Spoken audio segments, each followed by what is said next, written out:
Good evening and Assalamu alaikum wa rahmatullahi wa barakatuh. Respected ulama, community leaders, ladies and gentlemen, and viewers of Hilal TV, we welcome you to tonight's debate on behalf of IPCI and Markaz Mana Al-Fikr organizations, all protocols observed. My name is Luqman Shadrack. I'll be your moderator and host for tonight's debate on a very important topic, we can all agree, which is Israel's war since October the 7th. Is it justifiable or is it genocide? Now, some house rules before we start tonight's debate. We would like to create a continued awareness of the genocide that's been ongoing for over 76 years. This is definitely an emotional topic, and we request from the audience present here today to allow our speakers to get their points across. And we will have time a bit later in the session for a Q&A. You will have your opportunity to share your points and share your questions as well. So when October the 7th happened, I had the privilege of joining the Al-Quds Foundation, and we went to Egypt to cover that story.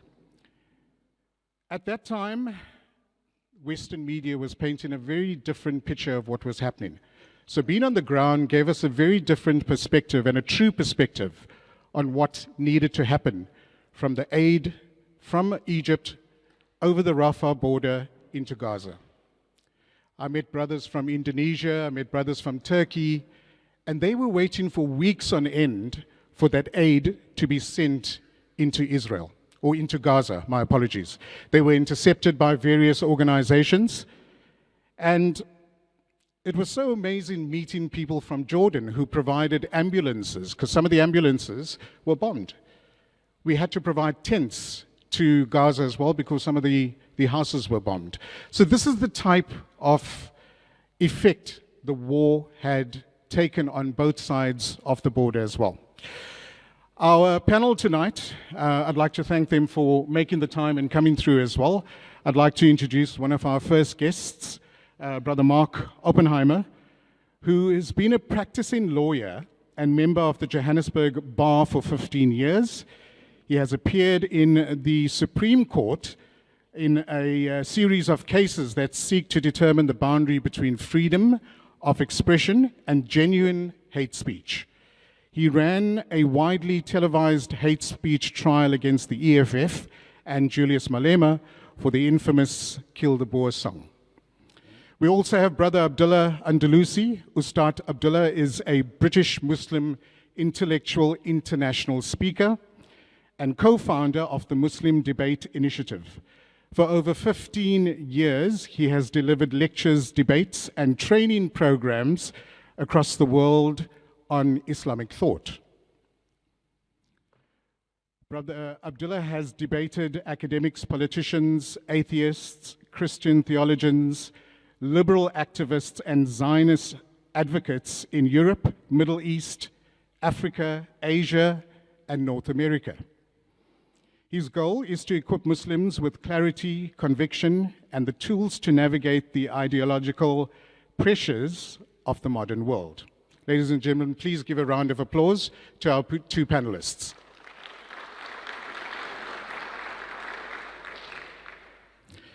So tonight's schedule, we're going to start with a 7-minute introduction by each panelist. We then will continue with about an hour or an hour and a bit discussion from each panelist as well, where they will question each other's thoughts and opinions. And we'll then open the floor just before Maghrib, before our prayer time, to a few Q&A. We'll continue after, we'll break for prayer time and Maghrib, and then we'll continue afterwards with Q&A, and then closing statements from each panelist as well. So you're welcome to jot your points down. We'll have a mic present when the Q&A is going to happen, and we'll allow you to ask your questions. So gentlemen, I'd like to ask Mark to start first with your opening 7-minute discussion. So thank you for joining us tonight. I thought it would be useful for us to have a discussion format instead of the sort of usual debate format. And we'll have many things to disagree on, but we intend on doing so politely. The question tonight is whether the war between Israel and Gaza can be justified or whether it's a genocide, and I'm going to be arguing that it's a justifiable war. And I think what we've got to remind ourselves on is why the war starts in the first place. So in international law you have, war must be started for a just reason, and you must have justice inside of the war. So the reason why the war is started is that it's a reaction to the events of October 7th. And I think it's important that we don't gloss over those events. So on October 7th, you have one of the most brutal attacks on the Jewish people since the Holocaust. You have 1,200 people who are murdered in some of the most barbaric ways that we've seen in modernity. You have extreme acts of sexual violence against men and women.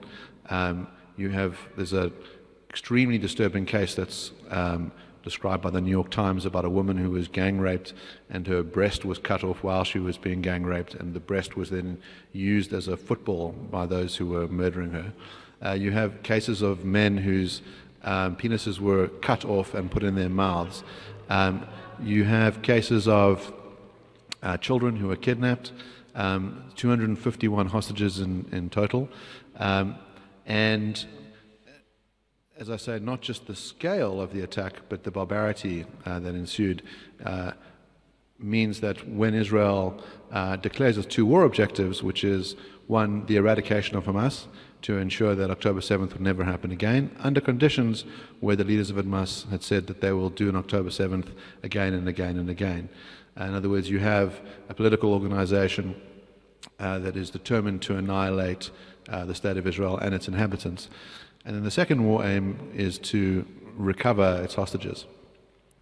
Now, the test for genocide in international law is that you must be aiming for the destruction in whole or in part of a people with what's called dolus specialis, which is a very particular form of intention, which means that it is the only kind of intention that can be determined from the conduct of what you do.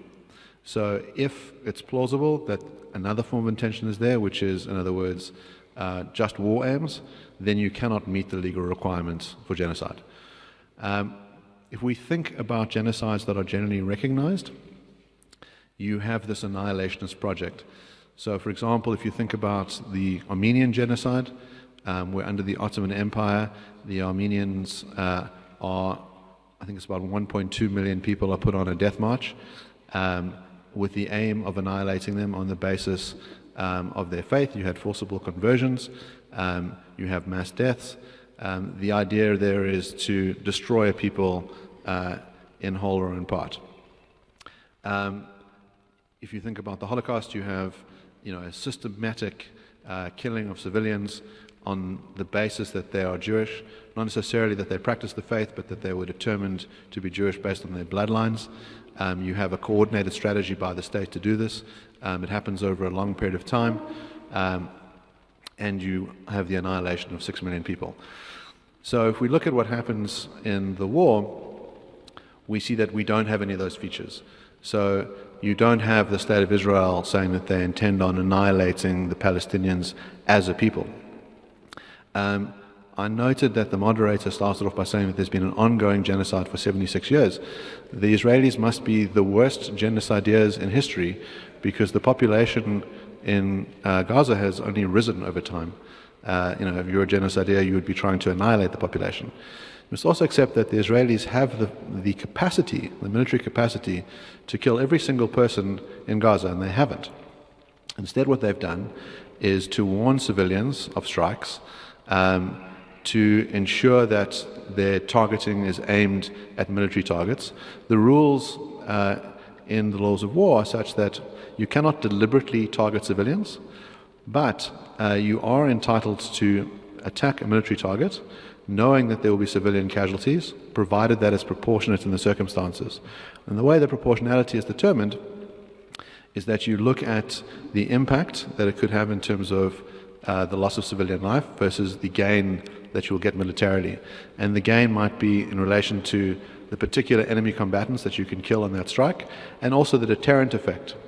So, as I say, when you have a body like Hamas declaring that it will perform on October 7th again and again and again, one is that it's a legitimate target to annihilate that group, and also to signal to other groups in the region like Hezbollah that there will be swift vengeance in the form of military action against military targets to prevent further attacks.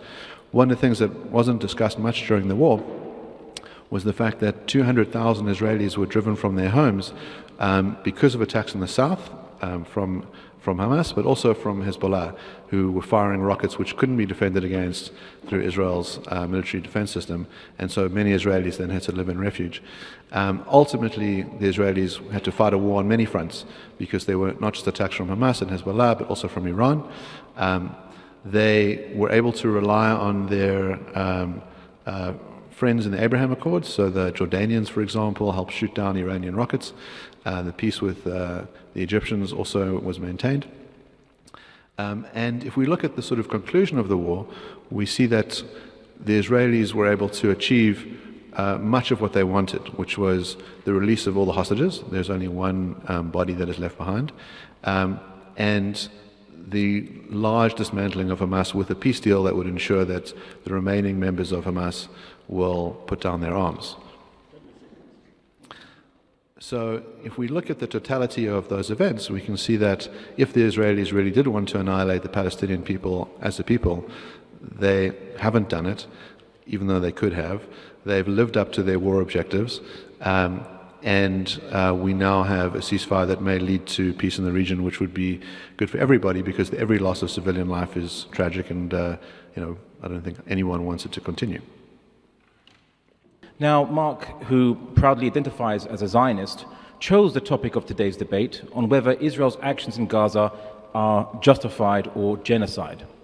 Presumably, he thinks that in the face of the tens of thousands of Palestinians dead, the open genocidal rhetoric of the Israeli cabinet and ruling coalition ministers, and most of all, the endless stream of photos and videos, many filmed by Israeli soldiers themselves, of unarmed civilians being shot, of babies with bullets in their heads, of bodies upon bodies dead after airstrikes, key buildings that support life in Gaza, like water treatment plants, being blown up by gleeful Israeli soldiers in controlled demolitions, with no enemy there, of course. And now, increasingly, photos of recently uncovered mass graves of hundreds of Palestinians. Mark here probably thought that this may give Israel a bad image. And racial supremacy can't have a bad name, can it, Mark? Of course, we have seen such a desire to defend the image of racial supremacy in supremacist regimes before. You South Africans have seen it yourself after the Soweto protester uprisings in 1977 were brutally suppressed. 575 deaths, 3,900 wounded. The world was horrified. Of course, the white supremacist regime like Mark here wanted to try to explain and justify their actions in the name of their racial supremacism. They officially initiated an internal investigation, much like Israel does when its troops get caught on camera killing unarmed civilians, like recently those 2 cases. Unsurprisingly, like Israel and its advocates, the apartheid South African regime found that the government and the police were not to blame for the killings of the South Africans, despite the fact that they were doing this in the name of suppressing the South African desire for self-determination of the native population. Israel is an exceptional, unique state. It is a state with the longest military occupation in the world. No other people except the Palestinians in the West Bank and Gaza have been subjected to military occupation and officially classed as stateless people for that long in all of modern history. When Putin invaded Ukraine and took over areas of Ukraine, at least he gave the people there automatic Russian citizenship with passports. Obviously not so Israel.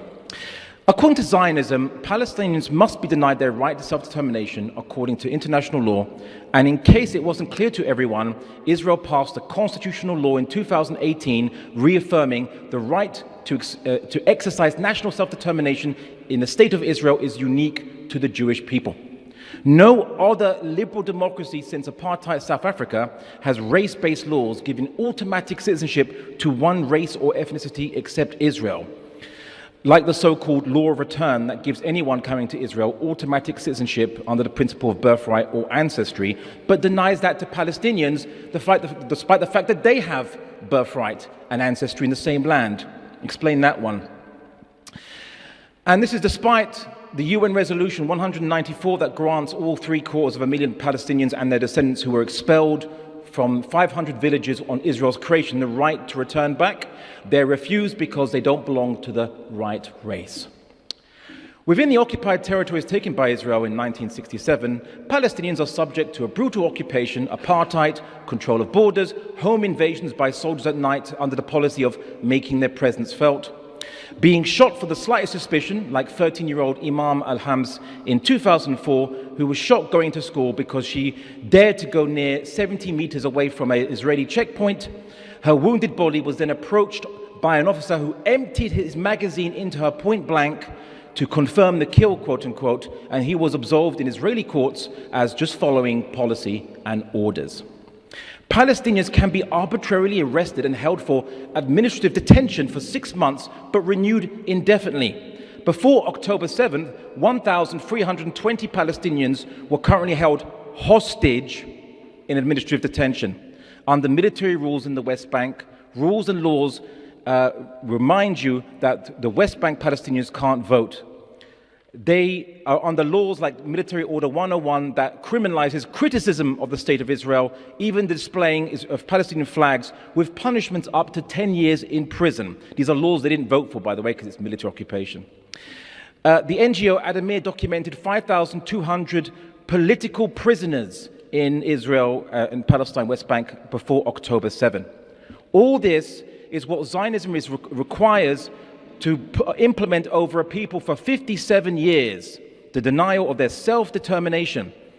Now being denied the right to self-determination, it is many international laws, including those resolutions passed by the UN, affirm the legitimacy of people to struggle for their independence by all means, including armed struggle, like UN Resolution 3103, 3743, and of course 1514 actually says it's illegal for an occupier to use violence against an occupied people.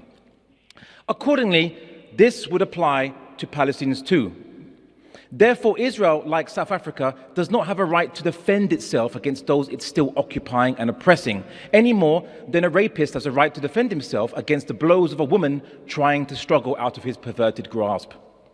We know that Israel lied about the atrocities on October 7th, and their ministers have demonstrated genocidal intent, blaming all civilians and invoking the biblical genocidal references to Amalek, which we will explore further to show they have genocidal intent against the Gazans until most of them leave.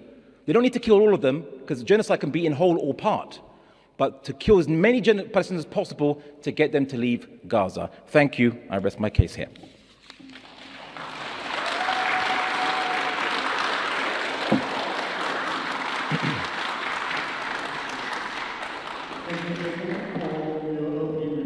I'm sure the audience has taken note and can always ask those questions a bit later during the Q&A. We're going to ask Mark to start with our debate. And Ustad and Mark, you're welcome to go back and forth with various topics that you'd like to discuss.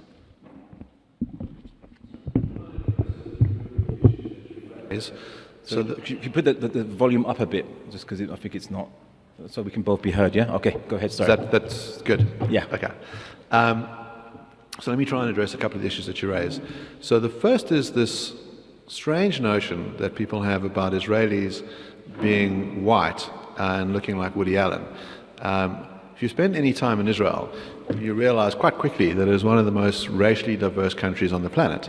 That you have, firstly, black Jews from Ethiopia. You have an enormous number of Jews from the Middle East and North Africa who were expelled from those countries in the 50s. About 800,000 were forcibly removed. Those countries which were sort of diverse places with Christians and Jews and Muslims and Druze are no longer that way. So the idea that the Israelis want a Jewish supremacist state but all the other surrounding Arab countries are, pluralistic places where Jews and Christians can participate in government, and be free from abuse. Just isn't the case. So you have a society that's very racially mixed and very religiously mixed. So there are, Arab Israelis who are Muslim and Christian, who are in government, who are in courts, who operate hospitals, some of whom were the targets of attacks on October 7th. So, as I say, the idea that you have a sort of racially ethnic state just strikes me as incorrect. But is it incorrect, though? At 1947, was Israel diversely mixed? Who were the first Zionists that set up the State of Israel? Were they all from the Arab countries? Were they all a mix of Ethiopians and everyone saying Kumbaya? Or were they 99.9% Russian Jews, German Jews, French Jews, English Jews, Jews from Europe? Ben Gurion, that's not his original name, though he changed it just to sound Hebrew, I suppose. But they were from East Europe. Chaim Weizmann, again, not from the Middle East. So the people who set up the State of Israel, on its establishment, the vast majority were Jewish Europeans, not Middle Easterns, Middle Easterners. That came a bit later. So is that not misrepresenting the initial colonial vision of the State of Israel? It was set up by European Jews, was it not? Yeah, so I think describing it as a colonial vision is bizarre. Firstly, you had Jews living in Israel for hundreds of years. So you've had Jews living in... They're called Palestinians. Yeah, you're right. So in other words, right. There are Palestinians who are Jews, who are described as Jewish Palestinians and have lived there for, as I say, hundreds of years. The idea that if you think about a colonial project, so if you look at what European powers do in Africa, you are setting up a colony where there is no ancestral connection to the land. This is very different from the Israeli project, in other words, where you have Jewish ruins, you have a temple, you have currency with menorahs on it. There's clearly a long history of Jews being present in the region. So to say when they return that they're engaged in a colonial project just seems like a slur as opposed to something... I didn't say colonial project. I just said that in essence that wasn't in my presentation. I was just merely saying that they were disproportionately Europeans who came and set up the State of Israel based on European notions of nationalism and also secular democracy. So they came with a secular vision. Many of them were atheists, the vast majority were atheists, just like yourself. Socialists, they didn't care whether, they thought the Bible was a book of stories and fables, not the basis for rules and laws. I'm not saying that European Jews don't have a connection. When I say connection, I mean some ancestry over 2,000 years ago to the land of Palestine. I'm simply saying that after 2,000 years of intermarriage and living in Europe, they're a different nation altogether. Genetically, they're as much European as they are anywhere from the Middle East, whereas Palestinians who never really left that land are at least 100% Middle Eastern and 70% linked to Canaanite DNA, which they date back for 4,000 years. There was genetic studies have shown this. So these are the natives that never left. Why do people from Europe, who are as much as they are Middle Eastern or wherever, have a better right to rule the land of Palestine than the people that never left and stayed there for all those thousands of years?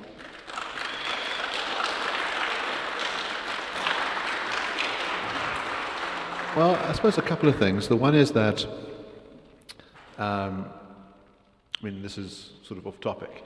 It's on topic because it speaks to the legitimacy, because every time people talk about the right of Israel to exist, or whether criticizing Zionism is effectively eliminating or denying the Jewish right of self-determination. These kind of arguments are brought up. So I think it's quite pertinent, before we'll get into, obviously, the main topic again, but I think it's pertinent to understand. Yeah, all right. So, I suppose one question is, why did these Europeans have an interest in this location in 1947? Well, we can go back, a couple of years and sort of know that you had this annihilationist project in Europe where 6 million Jews were killed. So Zionism was started in 1939, the beginning of World War II. That was the beginning of Zionism? No. Zionism starts with Herzl. So Zionism. So it starts 50 years earlier, before Holocausts and Nazi Germany, right? Just to clarify. It starts with the Dreyfus Affair. Right. So in other words, what you have is a realization among Jews in France that the French society, which seemed like a sort of accommodation society where Jews had prospered was no longer going to be that way, and that the one way to prevent the pogroms that were happening in Eastern Europe and the attacks on Jews in Europe and Western Europe was to have a state. And if you sort of look at the nature of how states develop at that time, states are a reasonably modern invention. They often start with the idea of, well, is there a people, who have a common set of values or principles or whatever it is, and they form a group together. And the idea that you could have, obviously, there were debates about where that state should be. One of the questions was, should it be in Uganda? The idea was that the threats against the Jewish people are important and you can protect yourself by having a state. Jews were accused of being a stateless group and were persecuted on that basis. And so they then set up a state of Israel. And as I say, you have the Jews who've been living in the region for hundreds of years, and you have the Europeans who come in. And then you have this swathe of Jews who come in from North Africa and the Middle East in the 50s. You have the Ethiopians. But that's after the State of Israel was created. We're going, like, what started Zionism in the first place was they thought that they could take the land of, eventually they agreed that they'll go for Palestine, and they thought they had a better right to rule it and ignore the rights of the native peoples, who are the majority. Do you not believe that everyone has an equal right to self-determination? Right? Well, hold on. Do you not believe that? It's an interesting line that you have, because Right. if you look at this room, there are I would think, maybe none, not a single person in this room is native to the land of South Africa, right? Depends when you want to start, right? So you have Dutch people who come in 1652. You have, so you've got the Khoisan have probably got the best sort of claim for it. You have people who come from Malaysia. You have people who come from all parts of the world, and their general idea is that you have a right to live here. This is your country. So you can illegally, I can illegally immigrate to South Africa and have automatic, native rights here. Well, we don't have illegal Or immigration. do I not require the consent of the representative government that represents the people to be allowed to be a legal migrant? So I need to ask permission to come in. Is that not the case? So tell me, who was the ruler of Palestine that they should have asked in 1947? So, no, not 1947. In other words, if you wanted to ask a state, they approached Britain before Britain even controlled Palestine. Right? There was the Balfour Declaration was done before the British actually took over Palestine. So they gave them a promise that, well, if Jews support us, and that's how, because they were anti-Semitic, they thought all Jews were the same, or they had a network. That was the irony. Anti-Semitism was leveraged to get Zionists what they want. So the British government promised something to a people that they never controlled that land, by the way. And secondly, was the British government never actually promised a state as well. They just said a homeland for migration, and we'll see if by the time of independence, Jews are European Jews or immigrants are the majority enough such that then once they have a full democracy, they would then have what they call external right of self-determination. But in 1947, when the Britain was considering leaving and obviously going from Palestine, who were the majority of people in Palestine? Who were they? Well, you have a variety of different people there. If you go and read the original Israeli Declaration of Independence, what you have is the recognition that there are a variety of people who live in the region and that all of their rights should be respected. And when Israel declares independence in 1947, and it's recognized by all the members of the United Nations at the time, so it gets legal recognition, you then have all of the surrounding states declare war on Israel. And so instead of the Israeli vision of a pluralist society where you have Jews, Muslims, Christians, and Druze living together under one state, instead what you have is this sort of bloodshed that ensues, and those who'd escaped the Holocaust then have to fight for their survival again, and you have hundreds of thousands of Israelis die. Now I sort of wonder, firstly, as you say, you should ask permission from the state in which you are going. There is no prior Palestinian state. You have the war that occurs. If you use the sort of ordinary principles of international law, so uti potendis juris, what you would do is work out what the state lines are of the country based on its prior administrative borders. So as you mentioned, you've got the British Mandate. You have Transjordan, which is sort of separated off and is now the state of Jordan, and arguably the state for the Palestinians. 70% of people who live in Jordan are Palestinian, although ruled by Hashemites, Hashemite minority.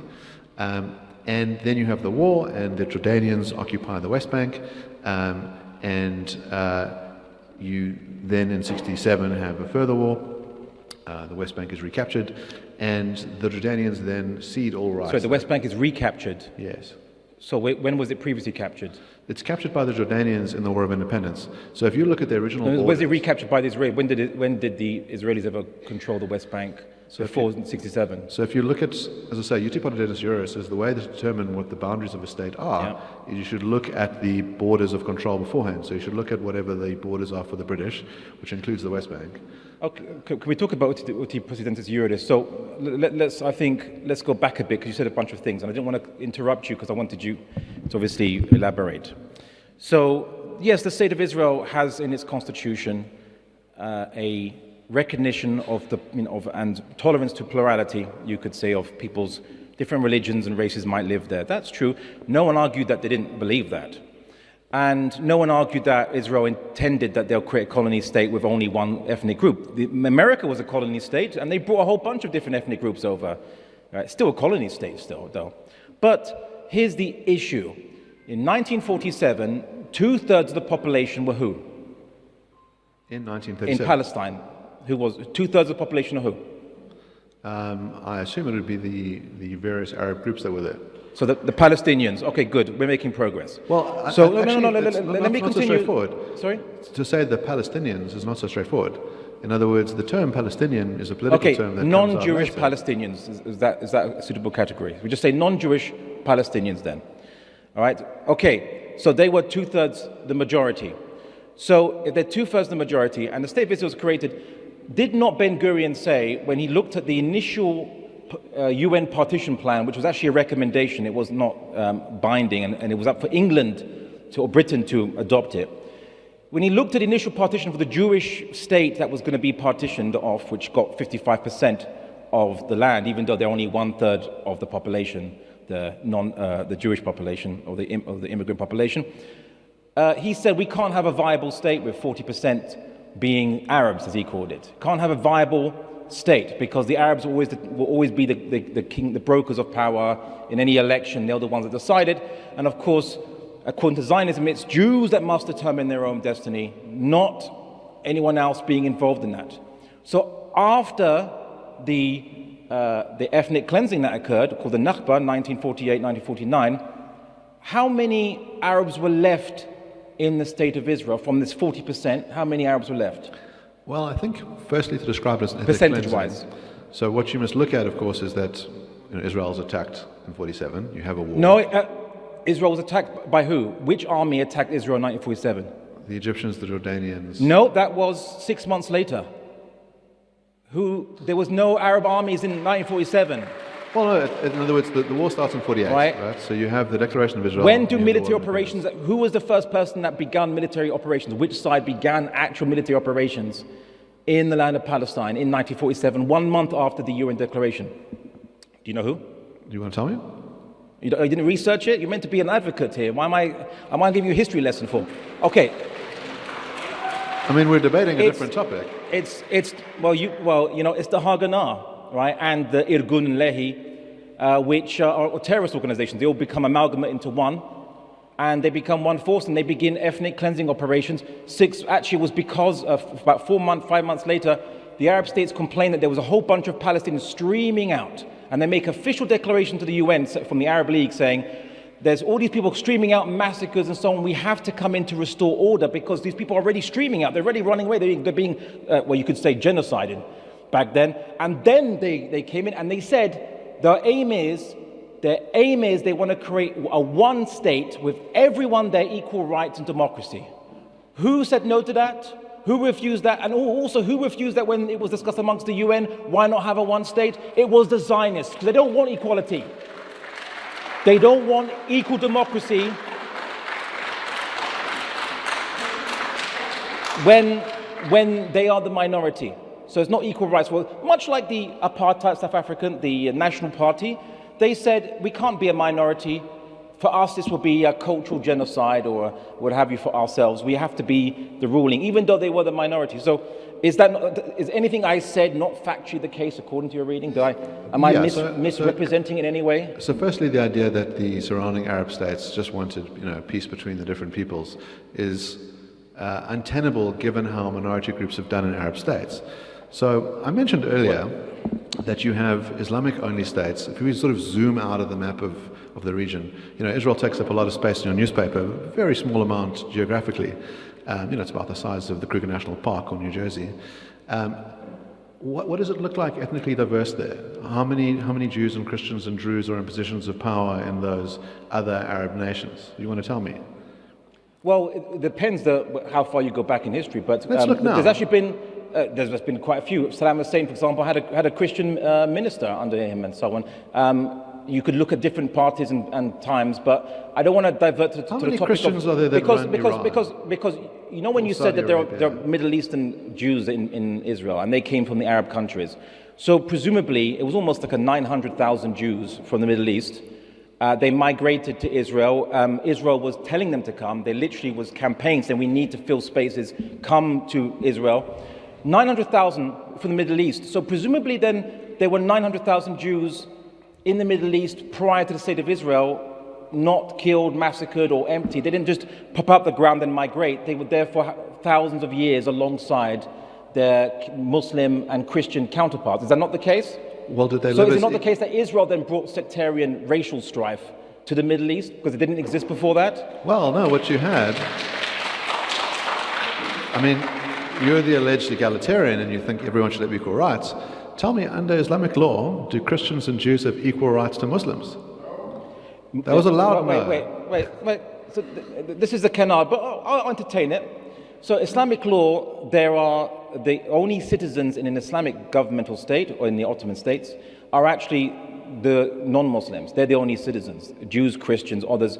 They have a contractual arrangement with the state. That's what a citizen is. You have I give you some tax, and you give me protection, and so on and so forth. But they were given full autonomy, your own law courts, even your own police forces, which you don't even get that in liberal states. Muslims were not citizens in the Islamic State. They were subjects of the state. They had to fight in wars whether they liked to or not. The non-Muslims were not expected to fight in wars because it wasn't expected that they would fight for a cause or under a system that maybe they didn't believe in as a religious perspective. So we never forced them. So what you have is differential treatment. So non-Muslims are actually the only citizens in an Islamic government. But you have differential treatment, in other words. So your claim is that you think differential treatment is justifiable, different rules for different groups. It's odd to come here and sort of denounce apartheid and say, it's terrible that you had these race-based laws, and then say, but the ones that we had in Islamic countries, well, they were good laws. Well, do you know what the laws the Christians and Jews were under in the Ottoman Caliphate? Do you know what laws they were under? Were they under racially discriminating laws? Were there places they couldn't go? They were under their own laws. Jews were under Jewish law as they determine it to be. Christians were under Christian law as they choose it to be. They choose their own laws. Do people have that same right here? No. All right? Anyway, going back, because we're diverting and we need to go to the topic here. So, do you think it was a injustice that 750,000 Palestinians that were evicted or you think left on holiday for some reason, 1947, 1948, do you think it's injustice that they are not allowed back into their original towns and villages from where they came in the land of Palestine? Or do you think it was justifiable they could be kicked out and not allowed to return against UN Resolution 194? Well, what you had was signaling from the surrounding states saying, we are going to wipe out this nation state of Israel. We suggest that you leave, and we'll of course conquer them because they're a small nation. And then you'll be Where able did to they come say to the Palestinians there, we suggest that you leave? Which official communication? You can't find any official communication, any documented so-called this ghostly radio broadcast that no one can find any record of. Don't you find, in fact, Syria and Lebanon and Jordan telling the Palestinians not to leave because it was causing disruption, and they were vacating and giving the land to the Zionists? In fact, it was the opposite. They were saying, don't leave, and they were even accused of being traitors for leaving, right, by these various regimes. So that's not true. You should stop drinking the Zionist Kool-Aid, because it's not accurate. Just to pause. So the topic of our discussion today is on the current war. So we can do the Israeli history thing, and I think it's important that people have a sense of it. But you haven't, just to place on record, but you didn't say if it was justified or not, that the 250,000 Palestinians and their descendants are still prohibited from going back to their towns and villages? You haven't answered this. Do you think it's justified or not? Do you think it's right that they should be denied their right to return back to their ancestral villages? Well, how many of those individuals still persist? We're talking about an event that happened in 1947.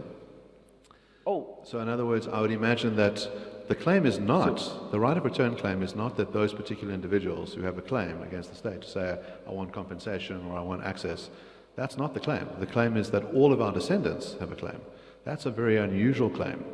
And oh, it's an unusual claim. So European Jews separated by 2,000 years from Palestine, they have a claim, but the Palestinians, by only one generation, don't have a claim. Does that make sense? well, they have a claim because the state is set up. They have a claim because the state is set up and recognized by the UN. That state has the rights of okay. That state has the right to set up its rules in terms of who it'll allow in for citizenry. I'll wait for you to get your mic on. There we go. No, you're good. According to most liberal democracies, even liberal, let's take liberal democracy. Israel's a liberal democracy. So if you can claim at least that you are the grandchild of a citizen, you can have the ability to have citizenship in that state given to you because you can claim descent. So the vast majority of Palestinians today, many of them are grandchildren at the very least of that place, and they were forcefully evicted. So that doesn't matter because it overrides. If you're forcefully evicted, it might go a few more generations. So your argument legally doesn't make sense, but you still haven't answered why 2,000 Jews that were separated from 2,000 years from that place intermarried with Europeans, so they're basically half European according to DNA studies, why they have a better right than Palestinian natives to go back to their ancestral homes. Well, firstly, there's no predecessor Palestinian state, right? So in other words, those people who lived in the land don't have a claim against the state to say, you must give me a right of return. You have a new state that forms. So the Ottoman Empire is dissolved. There's no claim against the Ottoman Empire. No, this is after. They don't get kicked out during the Ottoman Empire. They get kicked out by this nascent state of Israel. They get kicked out. And the UN Resolution 194 affirms their right to return, which the Israeli representative to the UN, Eba Eban, affirmed as kind of like a precondition to Israel even joining the UN. The UN said, are you going to affirm Resolution 194 to allow the return of refugees and others? And they said, yes, we give the affirmative, they said. And of course, they lied about it and didn't care about it afterwards. Is that not the case?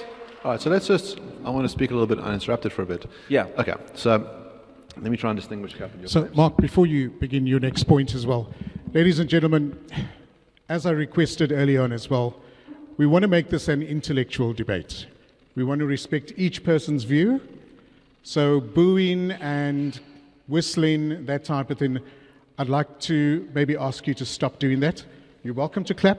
You're welcome to share your views, your opinions, but you will have that opportunity a bit later during our Q&A. So the booing and the whistling, I'd like you to please stop, if you don't mind. Okay, agreed? But we've asked everybody before we started to kindly respect. Okay. I am going to open, hold on, sir. So you may have come in a bit late. When we started, I said we will have a Q&A after this debate. Are we clear?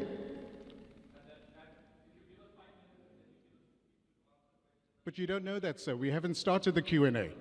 Okay, so we'll have a Q&A just after this debate. As we said earlier, if you are not able to control yourself, we're going to ask you to leave so that we can continue. Thanks, Mark. You can continue now. Excuse me. How's that sound? Audible? Sure, no problem. We'll ask the sound guys to do All that. right. Okay, so let me try and get back on track. All right, so I think there's a couple of claims. So the one is, in other words, what right do the Jewish people have to the territory? And so what I've said is that it's an ancestral homeland, and then you have a legally created right through the United Nations.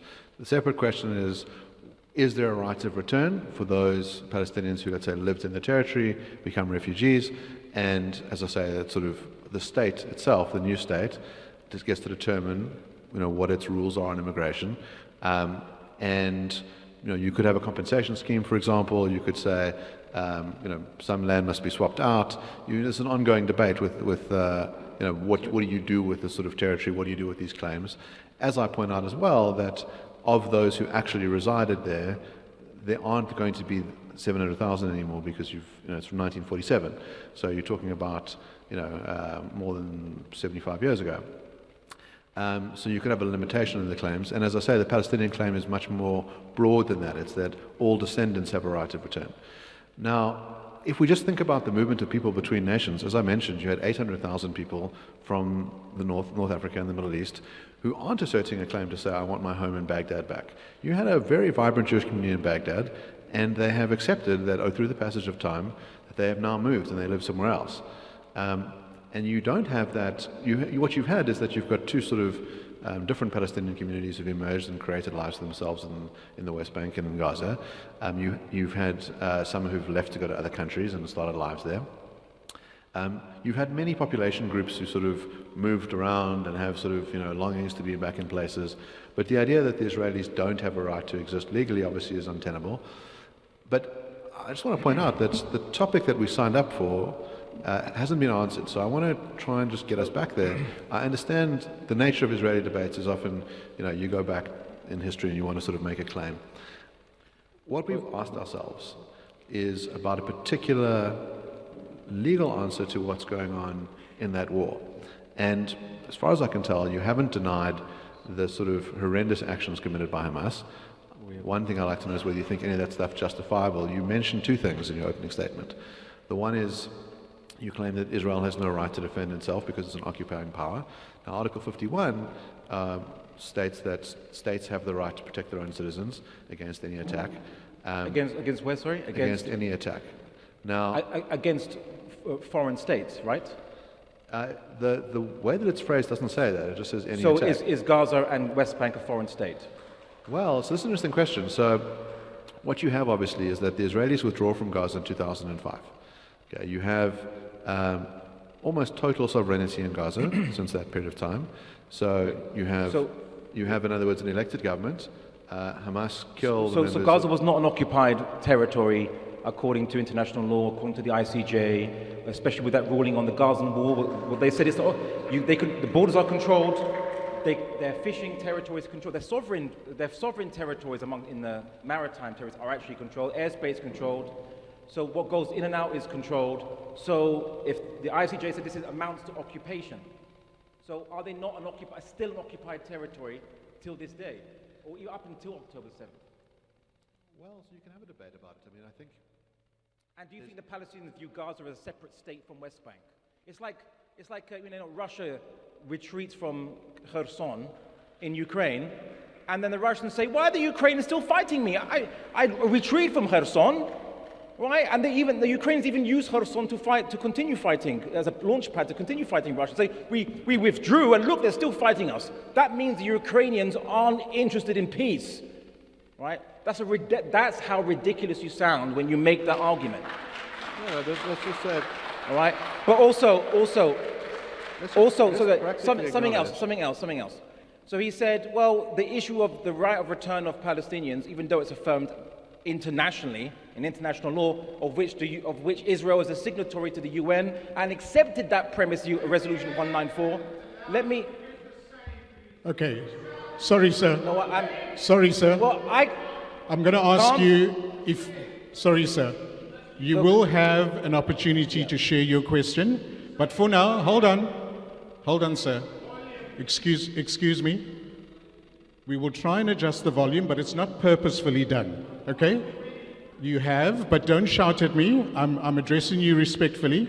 We've asked the sound guy to adjust it, but Mark and both Ustad moves away from the mic. So it's no fault of anybody right now. Okay. We will try and adjust their mic, but address your question calmly and politely. Okay? Thank you. Can I do a little audio test? Can people hear me? Is that good? Okay, and now it could be me. I'm a little soft-spoken. Does that sound better? Okay. Just make sure. Okay, so we have a monitor where we monitor the sound. Yeah. And on the monitor, the sound is okay. So it could be that he's moving away. Both gentlemen are moving away from the mic. We'll try and adjust it, but that shouldn't be an issue, sir. Sure. The lecture is actually why we're here today. Okay? Thank you. All right, I just finished my thought, and then we'll go on to, I suppose, what happened October 7th and beyond that. So, you said that the State of Israel, once it was established, it has, and a couple of years later was really when it discussed a right of return and these kind of laws, it has a right to determine its own immigration policy. Why does the State of Israel as a government have authority? It has authority because it is elected by the people. But if the majority of the people have been evicted, they can't elect that government because they're not there presently to give that government the authority that would later on decide who can go in and out of the borders. So the vast majority of Palestinians were evicted before they could be consulted or before they could elect that government, and therefore the government is illegitimate because it excluded them. It's like saying the apartheid South African government has the right to determine who is a citizen, who is not, because it is a government, and exclude the vast majority of the population from that consultation process that gives them legitimacy in the first place. So that's the ridiculousness of your argument, to say, well, it's legitimate to deny the right of return to Palestinians because it's a government that makes the laws. Well, it wasn't making the laws representing the majority of the people, and like the apartheid South African government, it was illegitimate to determine what the vast majority of people, their condition, and whether they were citizens or not. All right, so there was something else. Let me address that, just so we can kind of have a fruitful discussion. Yeah. Also, it's sort of, I don't mind people clapping, that's obviously fine, they can clap what they want. But what I'd like is to be able to have a back and forth. So if the clapping then means I don't get to speak because then you just ask the next question, then we don't have a discussion. All right, well, I wanted to respond to something else you had previously said, that's all. And then, as I said, I will let you speak uninterrupted. I just want to finish something else you said. So, yes, I will let him speak, but I haven't finished responding to something he previously mentioned. Because if he mentions multiple points, and I have to have a chance to respond to his multiple points, and then he will have a chance to respond to my multiple points. Okay. Sorry? Hold on. Sorry, sir. Oh, I can't. Sorry, sir. Sorry, Ustad. Yeah. I just want to reiterate the rules, guys. Okay, I'm not sure if everybody was here when we started. I asked you to kindly respect that this is an intellectual debate between these two gentlemen. All right? If you have a question, if you have an opinion, we are going to have a Q&A after this debate. So I've asked you to please don't shout out. It's going to disturb their train of thought. We want to respect both gentlemen. We want to respect the audience. So allow them to finish. We've got about 25 minutes left. You will have your opportunity to share your question. Okay? Thank you. All right. So this will be the last point I mention about this before we go into the more pertinent discussion of what happened after October the 7th and on October the 7th itself. So you mentioned previously a legal term that most of you probably didn't catch called uti possidentis juris. So possidentis juris, sorry, it's pronunciation. So most people aren't lawyers like yourself, so I'll just explain what it is.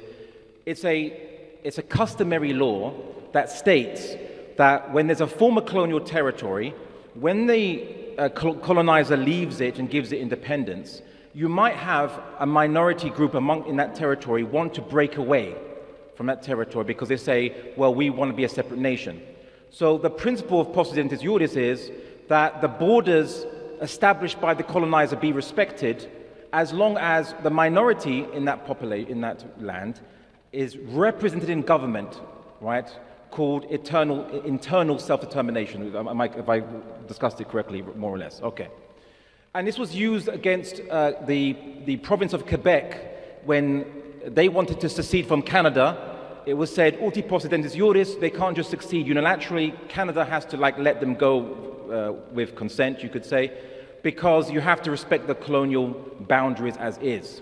So Israel argued this in the ICJ debate, you could say, on whether Gaza was occupied territory. And they argued it because they said, well, Gaza is not occupied territory, or the West Bank, because it kind of belongs to us. The original territory of Palestine was the whole mandate of Palestine, minus Jordan, of course. And so we have a right to all the land in Palestine, not just the partition. So it was argued why the court dismissed it, and this was, you might know this, maybe not, and this is something that you should know.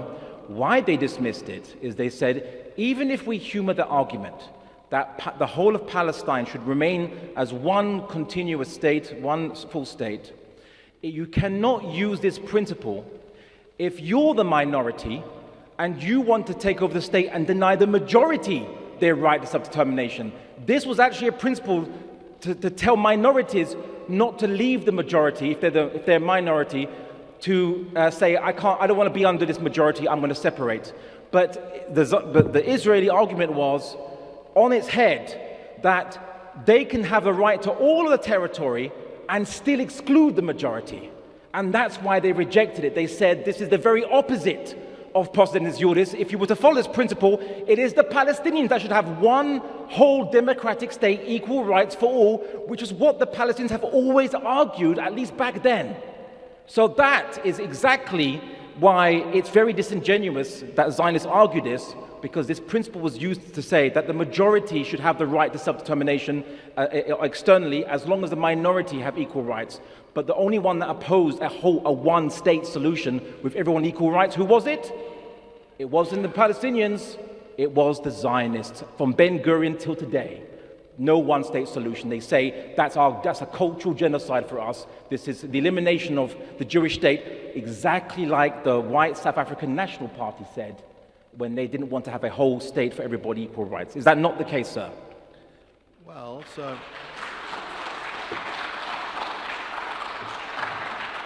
if you read the judgment in these sort of South Africa ICJ cases over the war, you have a decision from the Ugandan judge where she makes it clear that Uti Posidonius Iuris is an alive question on the topic.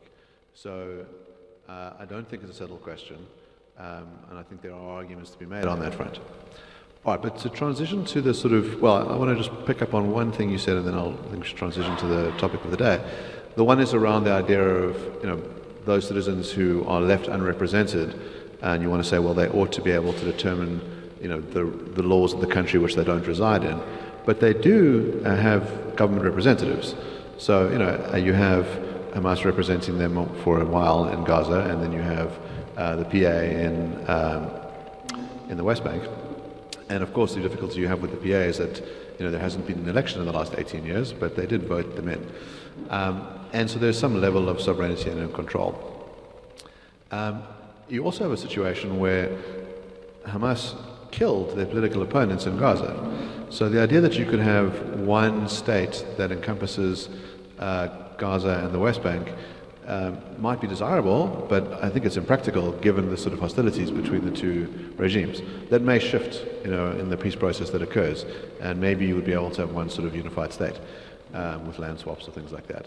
But I don't think practically that's been a viable solution for a while, and I think there isn't enough discussion about a three-state solution, given that you really do have different political beliefs. I mean, Fatah are secular, Hamas are not. The different kinds of norms they expect of their citizens are different, the values they have are different. The idea of a one-state solution as well, here's a difficulty you have. The beliefs of those in Hamas are not coextensive with liberal democracy. So, for example, in Tel Aviv, you can be openly gay. You can choose to lead that life. I don't think you could do that in Gaza. I think you'd be executed. When you have fundamental differences between groups about how people should be treated, there is good reason not to put them under one state, that you're asking for bloodshed. The reason why you have a security barrier in the West Bank is because of a series of suicide attacks.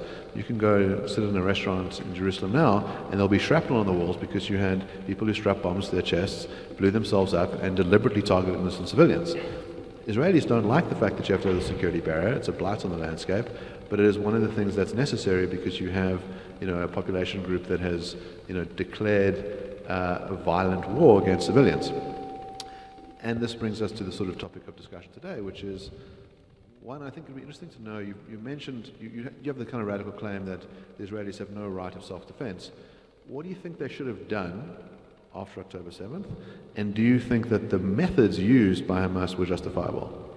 Okay, so you have me no questions. So I didn't interrupt him, you see, I let him speak. And so now I'm going to respond, hopefully uninterrupted as well, please.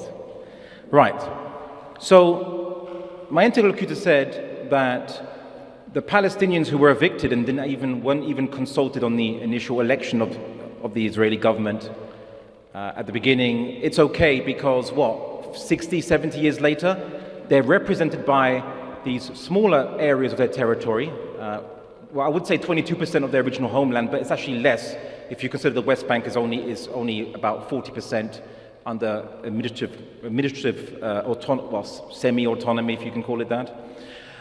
So you say it's okay because they're represented by these much smaller areas where they are kind of corralled into, and that's sufficient to represent them, not by the state that they lived in, the state that will be created in the land they lived in and the towns that they lived in. The reason why I really wanted this to have a debate with the Zionists in South Africa is because you South Africans know exactly where we've heard this before. It's called Bantustans, right?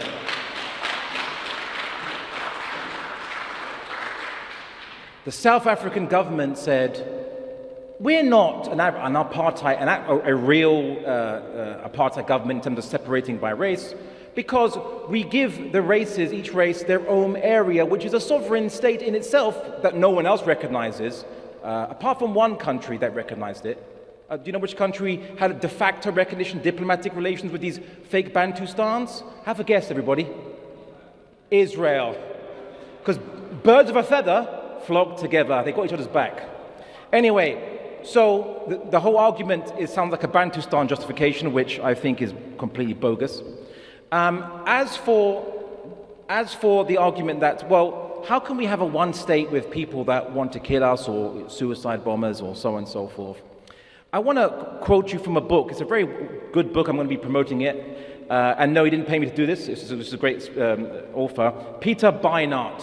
He's a South African, he's a Jewish South African, so he's from here, from Cape Town, actually. And he wrote, Being Jewish After the Destruction of Gaza, A Reckoning. It's a very wonderful book. I would like to read you a piece which I think answers your question. So he says, consider the fate of a South African practice called the necklace. It was the ANC's method for punishing collaborators with the apartheid regime. Comrades would hang a tie around the unfortunate's neck, douse it with gasoline, set it on fire. In 1985, Nelson Mandela's wife, Winnie, one of the black South Africa's most powerful figures, declared, with our boxes of matches and our necklaces, we will liberate this country. The ANC would not condemn the practice. White South Africans shuddered as they imagined handing over the country to such people. But once a non-violent way of ending apartheid appeared as an alternative, notes political scientist Mahmoud Mandani, hardly anyone could be found to champion the necklacing the day after. The necklace was a brutal response to a brutal system. Once that system disappeared, it did too. So you condemn suicide bombing, and even though Hamas renounced it, but the problem is that suicide bombing, targeting Israelis, was a symptom of a disease. And that disease was the brutal oppression and occupation of the Palestinian people. That's where what arose it. As the poem says, to whom evil is done, they do evil in return. And that's the unfortunate situation. It's unfortunate. Just a question. It's unfortunate. But now to answer your third question that you posed to me, which is, what do you think Israel should have done on the events of October the 7th? Now, I think we should have a discussion as to what Hamas has said their intentions were, what they wanted it to do, because you actually argue, and correct me if I'm wrong, that it's not Israel committing the genocide in Gaza, but it was Hamas was doing the genocide on October the 7th. I think is that what you argue? I misrepresented you on that. No, I think that's accurate. Yeah. Okay, so this is what he argues. So we should discuss the intent. So I want to go back to, and this is a comparison that Israel made, Hamas and ISIS. So when ISIS targets civilians, which they do, and most of them Muslim, they don't say, oh, no, we never meant to target civilians. They proudly say, and they justify it with fake, pseudo-Islamic-sounding arguments.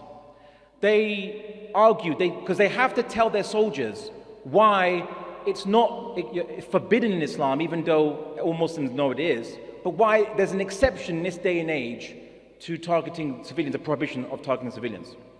But the strange thing I noticed was that Hamas's official position is that they did not order their soldiers to target civilians. There was an Israeli Jewish lady that came on Israeli TV. She said that there was 2 Hamas fighters came into her house, and she was worried, and apparently they said, "Don't worry, we're Muslims," and then asked permission to have some bananas that she had on the table. And she said, "Yeah, sure, have some bananas." And also, enter into evidence, Exhibit C, you could say, Israel released interviews of captured Hamas fighters, and they said to these individuals, "Don't you believe that it is wrong to target civilians?" And they say, "Yes, we were told and taught in our madrasas, in our Islamic schools and so on, that it's wrong to target civilians, to kill civilians. But who controls the madrasas of Gaza? It's Hamas." So I was curious, it doesn't seem to fit the Israeli narrative, because Hamas outwardly have denied in a document saying our narrative that they told their soldiers to target civilians. Their soldiers acknowledge that Islam, or say that Islam tells them they're not allowed to target civilians. So that's the understanding of Islam there. And then reports by Israeli Jews that met Hamas fighters and came to their house and so on, saying that, "Don't worry, I'm Muslim." It doesn't seem to fit the Israeli narrative that Hamas wanted to go in and their objective was to kill as many civilians as is possible. It just doesn't seem to fit, right? So all we have to go on the intention of Hamas, or intent of Hamas, is you'll say so, and the Israeli government say so.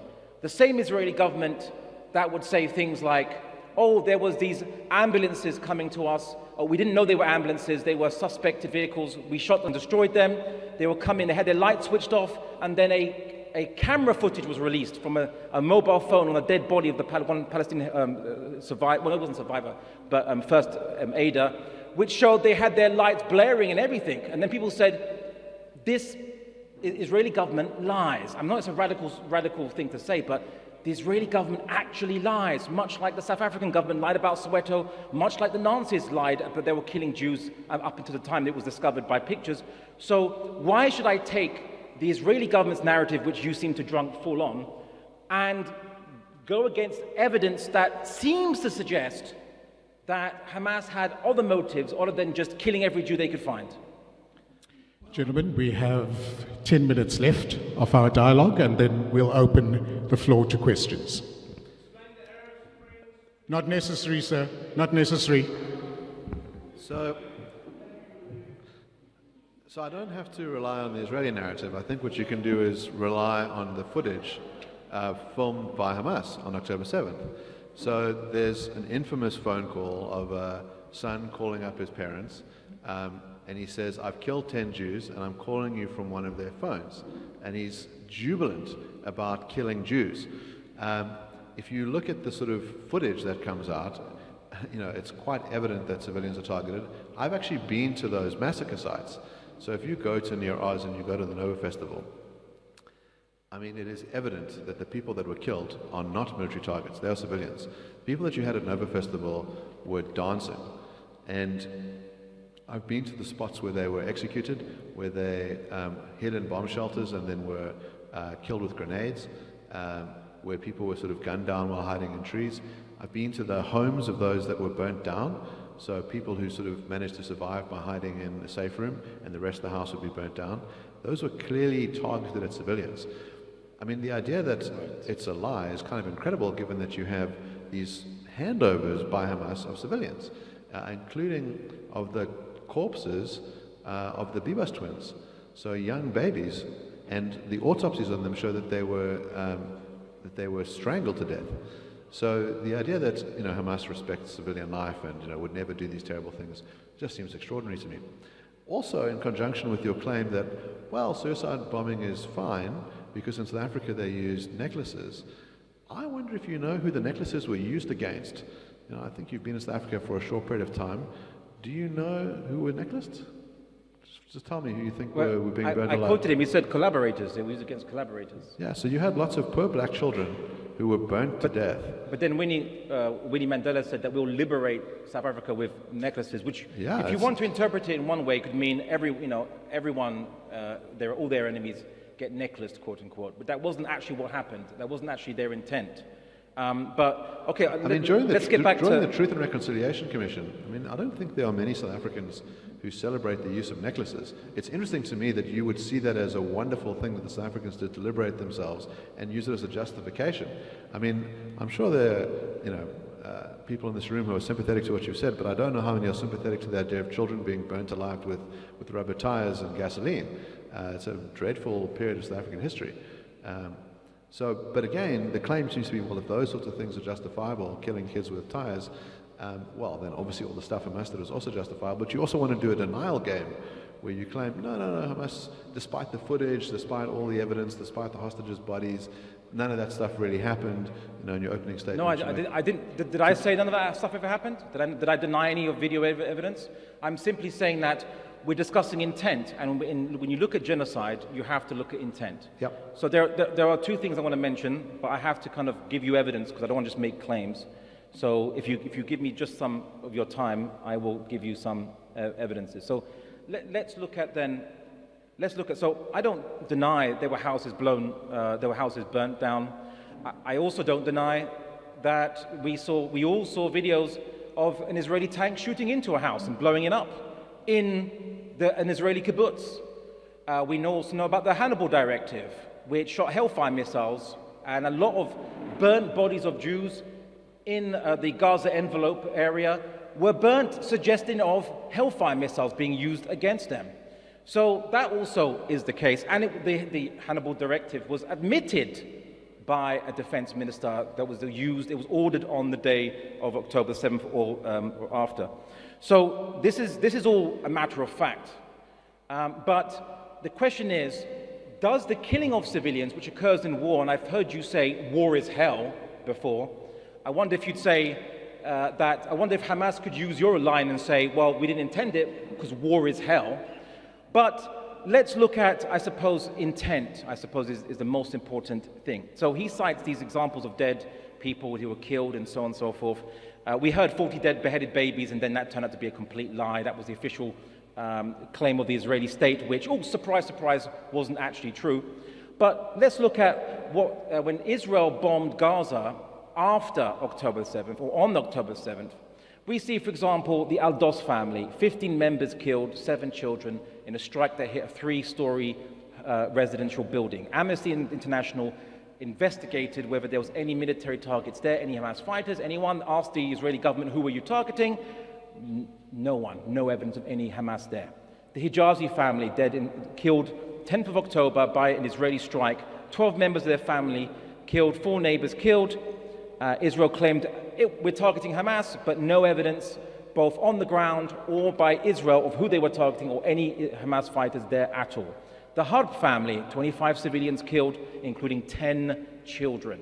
Imagine the children in your house, 10 of them, 10 of your family, your cousins or their children, imagine all them being wiped out. Again, study showed that there was no military objectives in the vicinity, no Hamas activity at all there, and of course Israel hasn't explained it. The Zaroub family killed the 19th of December, this is all again 2023. 22 civilians killed, 11 children. Strike hit the family home. Investigators found no evidence of military targets. The Nofal family, 18 civilians killed, including 10 children. The strike hit the 5th floor of the family building. No evidence. Now, this is Amnesty International. Associated Press did its own investigations where it could. The Salam family, and here is this, 270 members of their family killed across multiple strikes. The Associated Press analysis of the strikes found no evidence of military targets anywhere in their vicinity. Al-Mughrabi family, 17 members. Okay, 5 minutes left, gentlemen. So my point is this. Just recently, 2 videos came out of Israeli soldiers. Let me finish.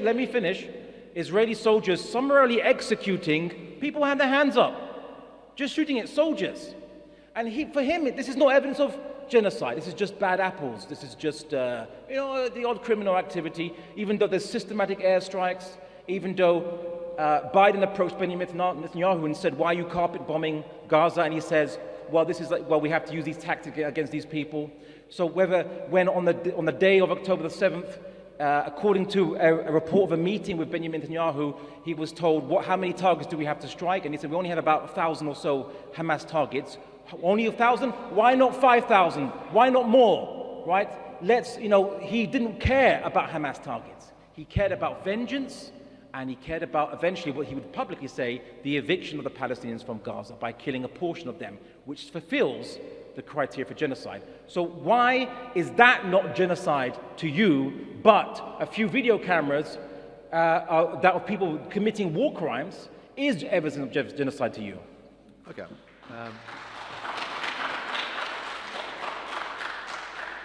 So as I sort of said at the beginning, you have to have data specialis, so it must be that the only inference that you can draw from the act of killing is one of annihilation of the group in whole or in part. And I think you have that in the case of the Hamas attacks. So because you have this deliberate targeting of civilians, I don't think that if you didn't have that if you didn't have the Israeli army repel that attack, the plan was for those guys to sort of get into Tel Aviv and to try and kill as many people as possible. So you have a mass impact claim. I mean, the one way of describing it is really as an invasion. The vast numbers of people who came over to destroy things in a rampant, brutal way.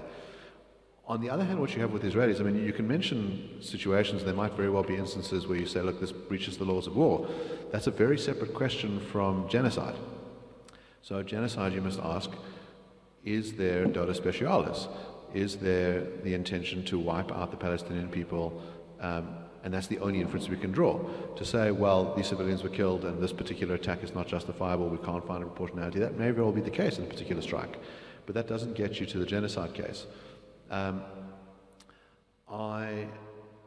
What you have to be able to do to show that there's genocide would be to say that there's no other reason why the war continues. You have to try and explain why, after the hostages are returned, that you don't have this continual bombing. You don't have the wiping out of all people, despite the fact that the Israelis have the capacity to do it. You don't have a situation where there's an ethnic cleansing that's going on, because the idea is to build a new state in that territory, with the various stages that are sort of set in the peace plan. And the idea is to sort of have a peaceful transition from the Hamas leadership, asking them to put down their weapons, giving them safe passage. You have a compromise from the Israelis because, as I say, the two war objectives were the release of the hostages and the utter destruction of Hamas, and they haven't achieved the second war objective, and they could have. They could have achieved it by killing everybody, and they didn't. And as I say, you haven't explained why they provided warnings to civilians. The other thing that you've got to ask as well, when we're comparing wars, one way to get a sense of is this disproportionate is to look at the civilian military casualty ratios. And so what you have in the Gaza conflict is about a 2-to-1 ratio. So every 2 civilians that are killed, roughly 1 militant is killed. Under conditions where you have a very dense population and you have hostages who are kept in civilian buildings, so a lot of hostages have testified that they were held captive by ordinary civilians, and then you have this tunnel infrastructure that is sort of underneath civilian infrastructure. Ordinarily, it would be unlawful to target a mosque or a hospital or a school, but as soon as those areas become used by militants, then the laws of war allow you to treat them as military targets. And so you have this terrible situation where you have innocent civilians in Gaza who are held captive by Hamas, who are using them as human shields, who have hoarded food to sort themselves out and sort of allow Palestinians to suffer. And many Palestinians have really suffered under the yoke of this totalitarian, sinister regime. What's interesting is that you've had some flights of Gazans coming to South Africa. Okay, gentlemen, unfortunately we've reached our hour. Thank you very, very much. He was asking me some questions, and I didn't. We're gonna allow that just now. How will I be able to answer those questions he posed to me? So, would you like to continue with the Q&A? Would you like to take a break? If you just give me 3 minutes, and then we can go to the Can Q&A. I allow 3 minutes on your side and 3 minutes on your side? Is that okay? Okay, thank you. Questions.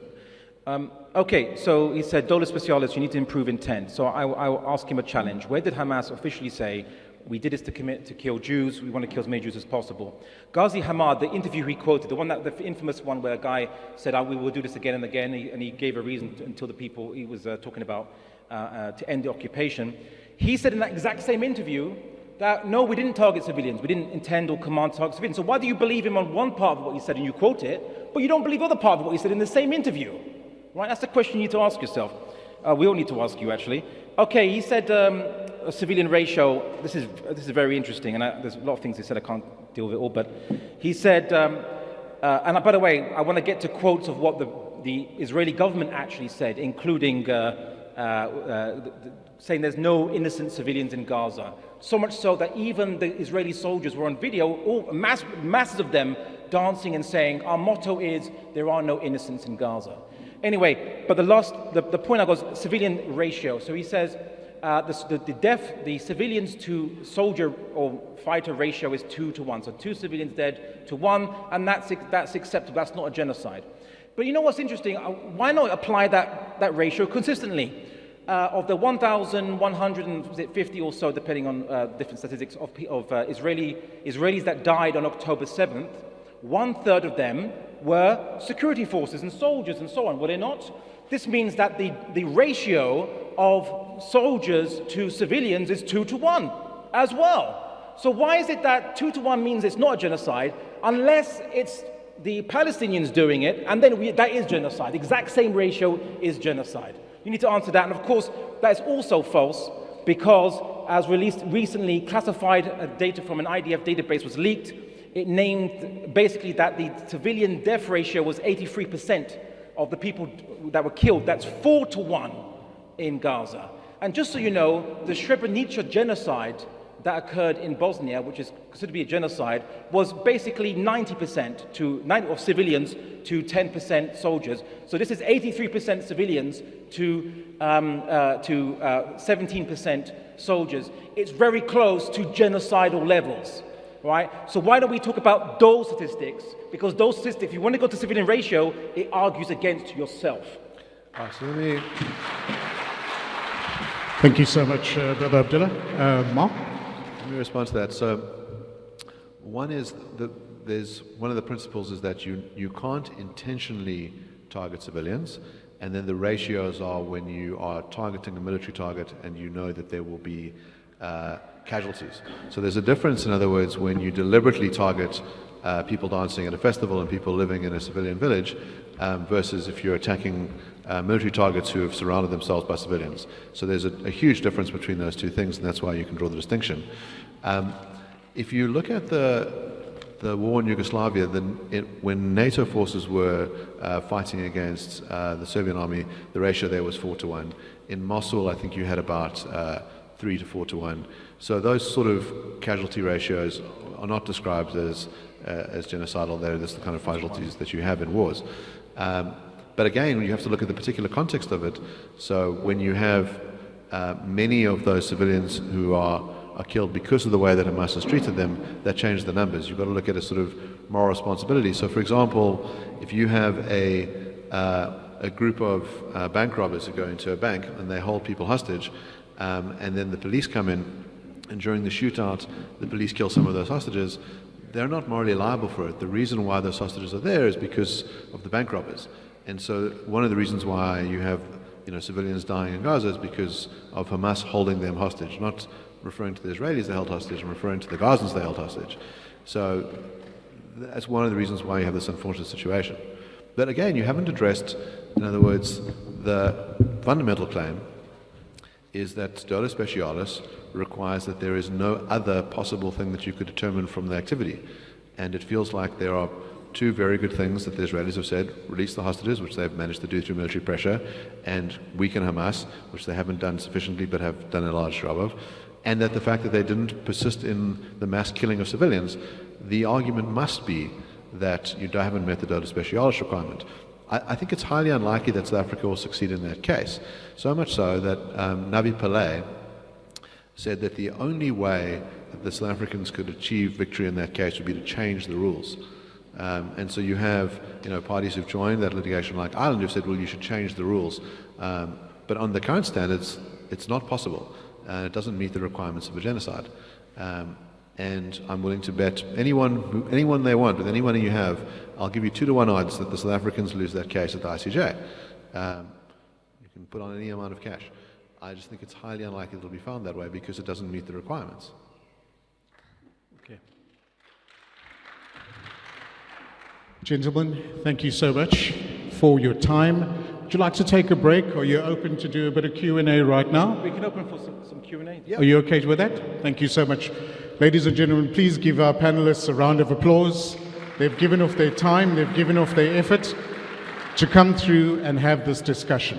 If I can have somebody from IPCI to assist with people that would like to come up and ask questions. So how are we going to do the Q&A for now? If we can keep our questions to 30 seconds. I know it's difficult, but if we can, because of time constraints, 30 seconds. And if you can tell me who you'd like to answer that question, we will give our panelists 3 minutes to answer the question, and we would give the other panelists a minute and a half to add any comments of their own. Are we okay with that? Okay. If you'd like to come through, we have a mic in front. Please come through. Brother Ismail will direct you and assist with any Q&A or any questions that you have. Thank you so much. Okay, sister, remember, 30 seconds. We're here to be polite, we're here to be calm, and we'd like our brothers to answer. Good evening. Israel is not only committing genocide since 7th October, but since the 1948 Nakba. If we can count how many Palestinians have been killed since the 1948 Nakba until now, right now, they're probably in the millions. Is that not correct? Okay, thank you, sister. Mark, is that directed at Mark? 1948 Okay. until now, how many Palestinians have the Zionists killed in Israel? All right, thank you very much. Mark, if you could direct your answer to the sister. If you can show me any evidence of millions of Palestinians being killed, I'm all ears. I don't think anyone credible makes a claim like that. We know that Yasser Arafat claimed that 30,000 Palestinians were killed by the Jordanians Black September, and that was the sort of previous high watermark. You do have the displacement, but that's not the same as killing. One of the things that I think is important is that we've had an inflation around certain concepts, and I think it's important that when we use a term like genocide, that it's an accurate term, that it's meant to be the sort of crime of all crimes, that it's going to be an incredibly rare thing. It's obviously it's the most undesirable thing, but we shouldn't describe things that we dislike as genocide. You may want to sort of be critical of the Israeli state for various things, but the idea that there's been an ongoing genocide for 76 years just seems to stretch the term in a way that may very well undermine the cause. If everything amounts to a genocide, then nothing amounts to a genocide. As I said, if you look at the population size since 48 to now, the Palestinian group has enlarged in size. I don't imagine that my interlocutor will accept the claim that millions of Palestinians have been killed. All right. Thank you very much, Mark. Ustad Abdullah, you have an opportunity to respond. Yeah. Genocides don't depend on whether people want to kill every single one. It's not defined as you kill everyone from that ethnic group. Because in whole or in part, that's the definition. You can also kill part of the ethnic group for a particular reason. So, for example, Ben-Gurion didn't want 40% of the new state called Israel to be Palestinian Arabs, so afterwards only 20% remained. See, there's a motivation. And when you talked about motivation, no other possible motive, and Mosul as well. Firstly, you said Mosul, it was 4 civilians to every soldier. Not so. The vast majority of reports say it was a 1-to-1. So 1 soldier died to every civilian died in Mosul. So that doesn't work. But 4-to-1 still remains. And I think the last one is no other possible motivation, you said. Hamas have officially said that their motivation is they wanted hostages to release all the Palestinian political prisoners, or at least most of the Palestinian political prisoners. So by his criteria, if there's an alternative explanation, then you can't say it's a genocide. But if you'd allow me, I'll just quote Benjamin Netanyahu to you, who is someone of some authority in the Israeli government, perhaps. Lieutenant General Herzi Halevi talked about his meeting with Benjamin Netanyahu on October the 7th to discuss what they're going to do. So here's the exact quotation. So he said, what targets do we have to bomb? So he said, we only have 1,500 targets. He said, why not 5,000? Then Halevi said, we don't have 5,000 approved targets. Then Benjamin Netanyahu said, I'm not interested in targets. Take down houses, bomb with everything you have. Sounds pretty genocidal to me, does it not? All right. Thanks so much. We have another question. Remember to please keep it to 30 seconds. And if you can kindly tell me who you would like your question directed to. Thank you very much. I'd just like to address a question to you, Abdullah. And what's always shocked me about this war is how Hamas have used consistently, and I think it's verified, they've used civilian hospitals, mosques, schools, and they've used human shields to protect their own soldiers and their command centers. And I understand that that's a crime of war. And can you comment on that? Because I haven't heard you say anything that condemns that. I think it's absolutely atrocious, and it just shows the heart Thank you, sir. of the Hamas people. Thank you. Thank you very much. Brother Abdullah, I think that question was directed at you. Oh yes, the old human shields argument. It didn't start. Israel have been using this for decades in Lebanon, in Syria, and so everywhere they say, and in Jordan, where they first started destroying villages and towns in the 50s and 60s. Actually, no, back then they didn't say human shields, they just said reprisals. But anyway, so human shields. The argument was, I quoted multiple studies of bombing targets, so people that were bombed and destroyed, because Israel officially said these are Hamas targets. And the investigation on the ground yielded no Hamas targets. We have to ask ourselves the question, you see, Israel is probably getting pretty bad PR at the moment, and it would behove them perhaps to get as many journalists into Gaza as possible who want to go, to verify that there's Hamas everywhere, and Hamas are on every single street corner and every single house, or every other house, according to one Israeli minister, every other house in the entire strip. But like Hamas has a military structure more than most nation-state regimes.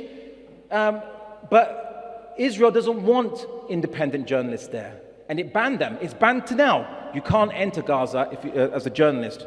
So the issue of human shields, well, look at Shifa Hospital. Do you remember seeing that kind of computer animated graphic, right? Of it, like it was like multiple levels and like this deep underground layer, like a Bond movie villains underground layer underneath Shifa Hospital. And then when they actually went in there and people asked, "Where's this underground layer?" They just took a picture of some AK-47s behind an MRI machine. So there you go, and they use it as a pretext to attack and bomb that hospital. This is why we don't believe Israel when it claims human shields. We've heard it from their mouths when they say, one general said, we don't care about precision, but we're more for destruction or damage, or we're going for maximum damage. But there is people in this conflict, or you could say more like a regime in this conflict, that does use human shields. I want to refer you to the Allon Plan. Please research it for yourself. The Allon Plan was what to do about the West Bank when Israel had initially conquered it. So they said, you know what, we need to build civilian settlements to become the first line of defense against Jordan, or as in the Gaza envelope as well, to go around Gaza. The civilian settlements would be a basis for defense, a first line of defense. What do you call someone that uses civilian settlements for strategic military defense in zones which were initially declared to be military zone? They said this is a military zone, and now we can build a settlement in here. What do you call that? You call that human shields. Your government, or maybe not your government, but the government that you are advocating for, they're the true people that use human shields, not to mention Palestinians they use as human shields when they throw them down alleyways to get shot. Thank you. Mark, would you like to respond? Yeah, so I think, again, I worry about stretching language beyond its bounds. I mean, there's an enormous difference between a military hiding in a civilian building or hiding inside of a hospital or inside of a mosque, not wearing military outfits, acting like civilians, versus having, settlements in certain areas and having military presences around. There's a huge difference. There's also just a difference in terms of the view on life between the two groups. So the Israelis take the view that all lives are sacred, including Palestinian lives, that every innocent life that is lost is regrettable, and that they are willing to engage in these vastly disproportionate exchanges of hostages for prisoners. So you've had thousands of Palestinian prisoners sent there, including Sinwar. So Sinwar, one of the masterminds of October 7th, who was in an Israeli prison, was diagnosed with brain cancer while he was there, 30 seconds. and his life was saved by an Israeli doctor. And the idea that the Israelis take life so seriously that they're willing to save the lives of those that pose the greatest threat to them is very different from the death cult of Hamas. All right. Thank you very, very much. So, because of time constraints, we're going to continue our Q&A just after our break. We're going to break for prayer and Maghrib, so we allow people to attend prayer, and at about 8:10, we'll be back. We'll resume, and we'll resume with the Q&A as well, if that's okay with everybody.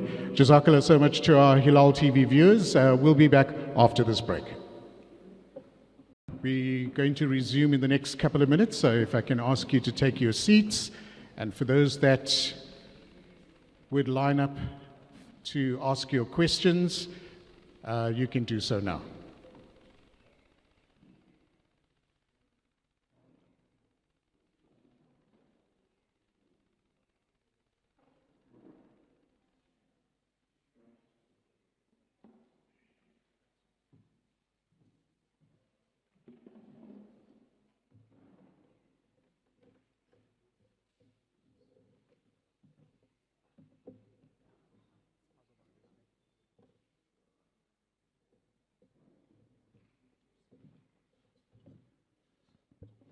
Is that better? Yeah.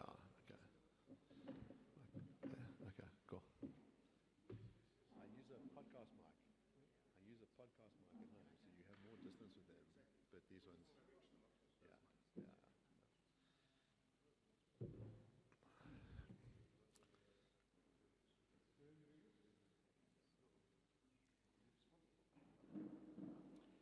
Right, good evening to everybody once again. Assalamu alaikum. Thanks for staying with us and being part of this very educational debate. We're going to resume our questions, and I just want to reiterate some of the rules with regards to the questions. Remember, you'll have 30 seconds per question. We'd like to keep the questions one per person, and then whoever you direct your question to, we'll give them 3 minutes to answer, and the other person 1.5 minutes to respond as well. All right? Can we have the first person? Can you just up? add to that rule that just so the audience knows, the more you ask one side a question, the more that side gets to speak, right? So just so you know. Thanks so much. Sir? 1 second, we'll turn your mic on very quickly. Okay, there we go. Satisfied If if you I can can. go for one, Thank and you. if possible afterwards. Thank you, second sir. one. Sir, Jewish Zionists and Christian Zionists often, as you've done, want to babble about the intent and possibility of whether it occurred regarding ethnic cleansing and genocide. Sir, people are liars. Have you never seen footage, photos and live footage of what Gaza looks like? You've never seen hundreds of hospitals razed to the ground, churches, mosques, buildings, 5-story up to 10-story buildings flattened. You've never seen that? You know, we've got a simple saying in English. The taste of the pudding, something like this, is in the eating. I think you saw the photos and I think you saw the footage, but you turned away and denied that it happened. Thank you, sir. Mark, if I can ask you to respond. Sure. So, no, I'm not in the game of denying the damage done to Gaza. There's clear footage of the destruction to the infrastructure, and it's incredibly tragic. As I've said, one of the reasons why you have that is, firstly, the intractable stance from Hamas. So you wouldn't have had that destruction if Hamas handed back the hostages and put down its weapons. So you've had this enormous attack on... All right. No, I am Sorry, answering the sir. question. If we can just we just allow Mark to respond. Okay. All right. No, Okay. so I am Thank you, answering the sir. question. So what I've said is that I don't deny that there's been enormous destruction in Gaza. The question is, who's responsible for it? And the people, obviously, like there's, well, we've said 70,000 people. And the question is why and who's responsible? And so 20,000 of them we've said are probably militants, and then the others are civilians. And it's tragic the civilians have lost their lives. And I say the reason why that a lot of them lost their lives is because Hamas surrounded them with that. So you are right to be enraged at the loss of civilian life, but you should target your ire at the true genitors of that suffering, which is the terrorist group Hamas. All right. Thank you. Ustad, if you'd like to respond. Okay. I'm very disappointed in Mark. He's insulting our intelligence. He spoke about visiting the sites of the Hamas attacks, seeing some destruction, and saying, this proves genocide. But 80% of Gaza's flattened. Oh, that's not a genocide. That's just war is hell. Oh, well. You should be ashamed, sir. And Israel never said that they're going to stop the war when you give back the hostages. Hamas offered them the ceasefire agreement, and it was actually, they formed the ceasefire agreement in January 2024, and it was releasing half the hostages by that point in time. And if they had continued it, the rest would have gone, presumably. But no, who restarted the war? It was Israel, because Israel said, we want the destruction of Hamas, and as they've also said, we want the Palestinians to voluntarily go to another place. And of course, to help them voluntarily make that free will choice, we're going to blockade everything, food, water, clothing, everything, from entering that place, including baby formula, so they can make a voluntary choice. So please, sir, you can say anything you want to us, but please 20 don't seconds. insult our intelligence.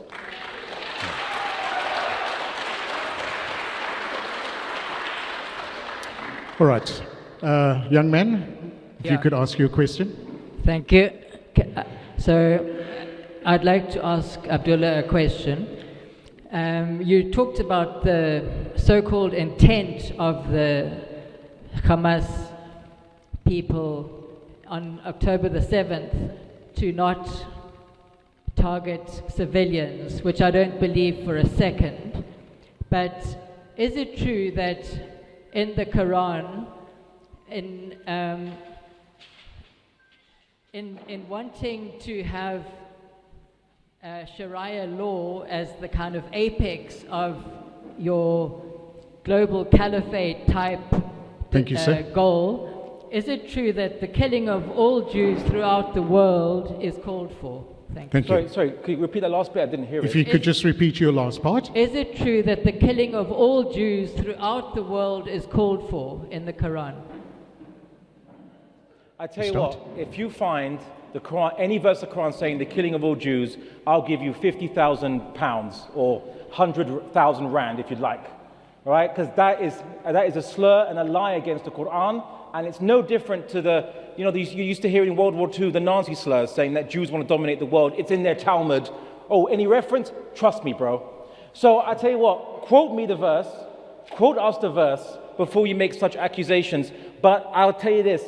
If your claim is that Muslims are somehow compelled or wanting to kill all the Jews around the world, was there almost 1 million Jews, or more than 1 million Jews, in the Muslim world, protected by us, sought refuge with us, to the point that Theodor Herzl, the father of political Zionism, said that he praised the Middle East, praised the Ottoman Caliphate, and said, you've always been kind to the Jews, that it's a natural place for Jews to go to. Why would Jews want to go to a place where people want to kill all of them? It's because they don't. Thank you. Mark, would you like to respond?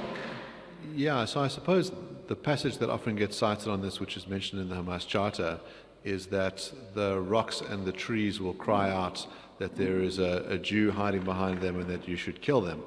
And so someone might draw the inference that the text doesn't think that Jews are just like everybody else and are deserving of equal protection, when even Mother Nature itself says, kill these people. So there's a reason why I said what he said. Okay. All right, so if we can have our next question. Hi, so my question is for Mark. Mark, you said earlier that for genocide to be plausible, there needs to be the intent and the underlying acts for the genocide, right? But Mr. Andalusia has asked you many times that the Israeli government themselves, Netanyahu, and you keep dodging it, they themselves, referring to the Palestinians as Amalek, they themselves have referred to attacking, they themselves have expressed the intent to kill the Palestinians, and then they've gone on a bombing campaign for years. So how have they not intended to kill everyone? Because they themselves say they're going to kill everyone. Time. And they themselves have bombed everyone. So how can you still say that there's not a genocide happening in Gaza? Okay, Mark, you have 3 minutes to respond. If you can move a little closer to the mic. Sure. All right, you guys can hear me. So the Israeli government has been quite clear about drawing a distinction between Palestinians and Hamas. You have had, just after October 7th, eruptions of anger after what happened, and so, it's not unexpected that people would say things that are impulsive or, look like they're sort of upset with everybody. But it's quite clear that the mandate of the state has not been to target civilians, it's been to target Hamas. I mean, as my interlocutor has said, that there are two objectives: rescue the hostages and eradicate Hamas. If the directive was genocidal, it would be eradicate all Palestinians, which would be what's required. So if you look at what the Genocide Convention says, it's not that there's no prohibition on trying to eradicate a military group or a terrorist group. It's in eradicating an ethnic group or a religious group.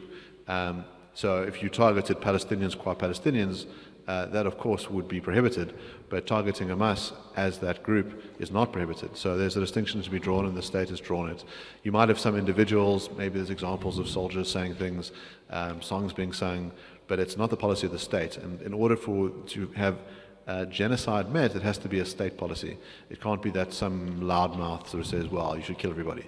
That's not sufficient. Okay, thank you. So, if you'd like to respond. Chair of the Israeli government's Foreign Affairs and Defense Committee, Boaz Bismuth, we must not forget that there are no quote-unquote innocent civilians. He put the quotes there. And then he says, there is no place for any humanitarian gesture. The memory of Amalek must be erased. Benjamin Netanyahu then uses it twice. You must not forget what Amalek did to you twice. President Isaac Herzog said, it's an entire nation out there that's irresponsible. It's not true that this rhetoric about civilians not aware, not involved, it's absolutely not true. So how did Israelis understand these rhetoric about Bezalel Smotrich? There are 2 million Nazis in Gaza. Yoav Gallant, defense minister, he said, we're imposing a complete siege on Gaza. That's everyone. No electricity, no food, no water, no fuel. We're fighting human animals and we're acting accordingly. So you're targeting all of them. And he's saying the reason why we're targeting all of them is because they are human animals. He said, Gaza, we're going to release all restraints. Gaza won't return to what it was before. We will eliminate everything.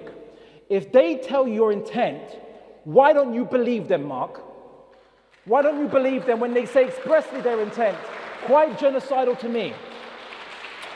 Thank you so much. Can we have our next question? Sorry, can you hear me? Hi, Mark. Hi, Abdullah.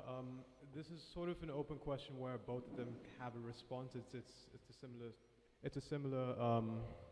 Similar to how we've been doing questions. It's an open one where both of them do have a response. It's not directed to anyone, but you'll get it. I'll try to be quick. Okay, so you both have great experience in your respective fields. I would like to know, with the knowledge that you have and the differing interpretations on the conflict, what would you like to see happen over the next few decades, assuming the relevant parties all comply, like the United Nations, the ICJ, the Israeli government, Hamas? What's the ideal vision for the region? And please try to respond with concrete policies or plans of actions and avoid PR answers or political rallies. What would you like to be done? All right, so he hasn't directed it at anyone. Can I allow 2 minutes and 2 minutes for each to answer? All right. Can I start with you, Ustad? Okay, so you say, well, what do people want to see happen? So I can only talk about the facts as they are. Benjamin Netanyahu and others have constantly talked about removing the Palestinians voluntarily from Gaza, and while destroying their water infrastructure, while not allowing medical aid to go in, while there are people on a major calorie deficit, i.e. starvation and famine, according to multiple UN reports, as well as Amnesty International. So they've stated what they want to see happen. Now, he cites Hamas charter. Hamas uses a hadith from the Prophet Muhammad ﷺ talking about a future time where there'll be a battle between a certain group of Muslims and a certain group of Jews. So they say that we see that our fight with Israel might encounter this, but it doesn't say all Jews will be killed and all Muslims will do the killing. It talks about a future battle somewhere, we don't know where. What it does say in the 1988 Hamas charter, they declare what they want to see happen. So I can only tell you what they say they want to see happen. They say they want to see Palestine under the wing of Islam, where Muslims, Christians, and Jews live peacefully. I'm paraphrasing, but they say Muslims, Christians, and Jews. If they want to kill all Jews, why is it that their stated intent is that Muslims, Christians, and Jews live in Palestine peacefully? That doesn't make any sense. And of course, because there was confusion, presumably they upgraded their constitution to 2017, where they said explicitly, we're not fighting Jews because they're Jews, we're fighting Zionists because they're occupying the land. And once they end the occupation, then the fighting ends. That's what their stated intent is. So presumably, if the occupation of Palestinians ends, then Hamas appears to say they will stop fighting. So I can only speculate as to, based on their stated intent. Okay, thank you. Mark? So I assume that the time goes after the clapping finishes. Okay, so I assume you actually were asking both of us what we would like. And I think what you'd ideally like is, firstly, for Hamas to be totally dismantled in the region. I think you then need a denazification project. So I think you have a populace that's been brainwashed and fed all sorts of lies about Jews and Zionists. If you sort of look at school textbooks, you see lots of that kind of thing. You had a similar denazification project in Germany, right? So, how do you have a population that was, living under the Nazi regime that then becomes, one of the most peace-loving nations in Europe, and returns to its erudite status? You have to have, a rebuilding that goes on. You have to have, education that goes on. And so I think the idea of being able to first ensure that your populace is peace-loving and actually does want to, live in this sort of utopic society where people respect each other as equals, if that is what is desired, then you should take steps to ensure that that occurs. I think you cannot have genuine statehood until you have those things in place. Now, Israel is in the game of trying to ensure peace with its neighbors and was busy doing that quite successfully before October 7th. And one of the reasons why Hamas launches that attack is to derail the peace process. It doesn't like the idea of the Israelis being friends with the Saudi Arabians and the Jordanians and the Bahrainians. That the entire Arab world has sort of called on Hamas to dismantle itself and recognizes that that terrorist movement, has no place in the region if you care about the Palestinians. Okay, thank you very much. Can we have our next question, please? Hi, Mark. I just noticed something you mentioned that I thought was a little disingenuous when you mentioned Iraqi Jews simply leaving Iraq. That kind of ignores the fact that there were social political implications to living in Iraq during this time, as well as the fact that there were Zionist-led militias that actively bombed synagogues in Iraq to make Iraqi Jews feel unsafe within their own country. Now, my actual question is, my cousin has, and my little cousins have Jewish Ashkenazi ancestry, while one of my best friends, grandma, was literally kicked out of her house in Palestine. Why is it that my little cousins, whose grandparents have never been to Israel, are technically allowed to just claim citizenship, while my friend is never allowed to even visit? Okay. Mark, over to you.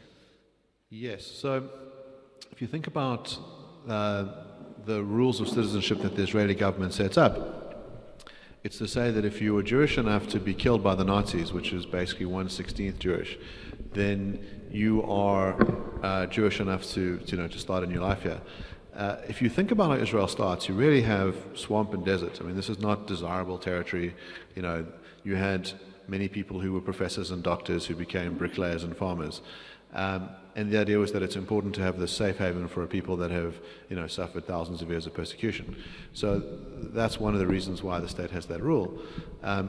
As I say, with regards to the Palestinians, there's no state for Palestine that sets up such a right of return.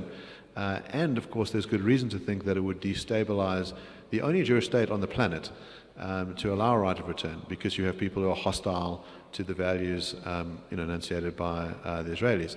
And there are many, many states in that region. If you want to lead a flourishing life under Sharia law, you can have your pick of states. The idea that the Jews don't deserve one speck on this planet just strikes me as insane. If you think about the Christians that lived in Bethlehem, it was an 80% Christian city. They've been ethnically cleansed out of Bethlehem. I've brought this up on many occasions. Islamic states are not tolerant of other groups practically now. We do not have Christians leading flourishing lives in Syria, in Iran, even in Egypt. There are about 50 Jews who live in Egypt. So, Okay. Right. Can we just keep that down to a minimum, please? So it seems that the sort of opposition to the State of Israel is the idea that Jews should have no place where they can be safe. They're not safe in the countries they live in around the world, and they shouldn't be safe in the one country that they can call a home. And that's why the project is to try and dismantle it. The sort of line about, we don't have a problem with Jews, we have a problem with Zionists, that's sort of like me saying, I don't have a problem with Muslims, I have a problem with Islamists. It's rhetorical. It's quite clear that there's an enormous overlap between Jews and Zionists. There are Christians who are Zionists as well, and I note that organizations like the Mandela Foundation have declared war on Christian Zionists, and that's a betrayal of Mandela's own values, who himself was a Zionist and thought that Israel had a right to exist. All right, thank you very much. Scott? The majority of Zionists are American Christians. They're the majority. So why do you associate Zionists with being Jews? You could be anyone and be a Zionist. But the problem is, Bethlehem, that's a lie. Consult any Palestinian Christian. And there's actually multiple churches based in Bethlehem that have condemned the Israel persecution. They say the reason why Christians are leaving is because of Israeli occupation of Palestinian Christians. Don't lie. You're right, don't lie. So imagine someone saying, you black South Africans, you have all kinds of black African countries to go to. Why do you have to be here? You just don't like the Boers to have the only Boer state in Africa or in the world. That's what you sound like. That's the ridiculousness of that argument.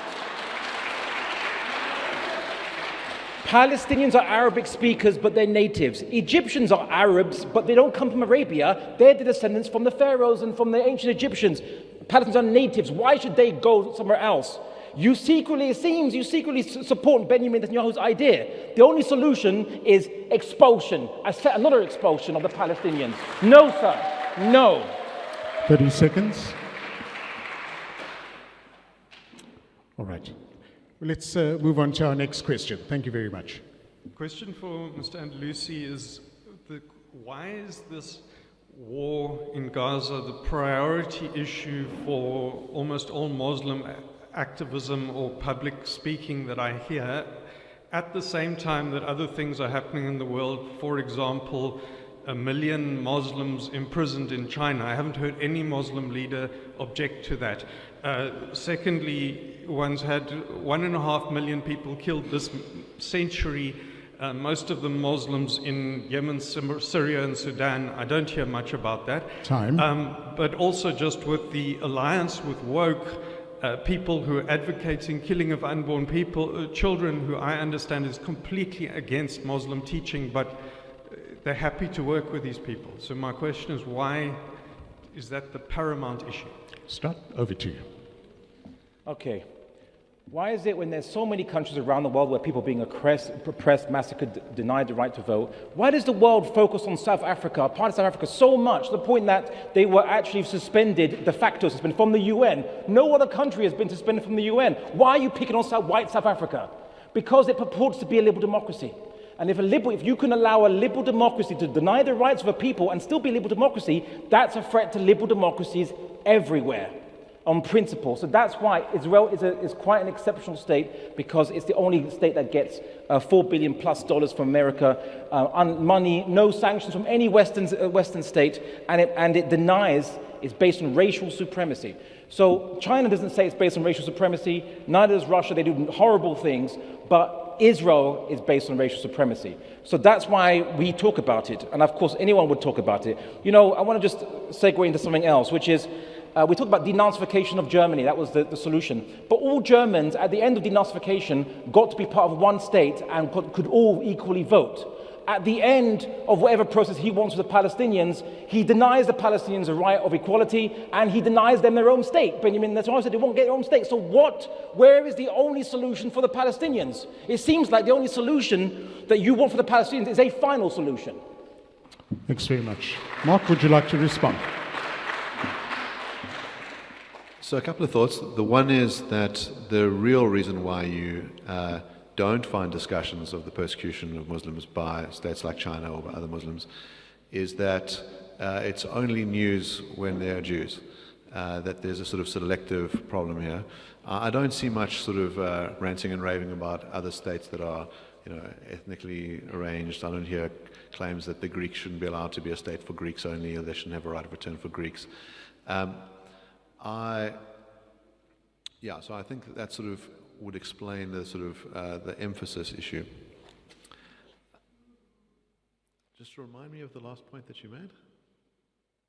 Well, I said that you deny the Palestinians a one-state equal solution. They're denied a separate state, as you just argued. So what's left for them? Yeah, so my view is that if you did have a thorough denazification process, and by the way, the Germans didn't live in one state, they lived in two, it was broken. But let's say you did. Let's say you had this so-called denazification process that you allege that the Palestinians somehow need. Yeah. What do you see as the solution for them? No separate state and no one state, equal rights. What's left? 30 seconds. I think if you did have a sort of change in the population's attitudes, then you could have a separate state. And the question will be about those borders. And obviously the Israelis have been engaged. So Gaza and the West Bank, you'd give the Gaza and West Bank back to the Palestinians? No, I think you'd have to have a debate about what territory. You'd have to do territory swaps. You'd have to, work out. It's 22% of their original homeland. You're saying that's not good. That's too much for them. They should have even less. Not necessarily on the ratios of the space, but my point is that you could have two states. You'd have to have some discussion about where those states would be. Like Bantustans, yeah. No, it could be a contiguous Those state. are separate. South Africa considered to be separate states, did it not? The Bantustans were separate states for the black African people. Is that not what the apartheid government argued? Well, the question is whether you want a Palestinian state that you think is not a Bantustan but is an autonomous state. Okay, that's our time for this question.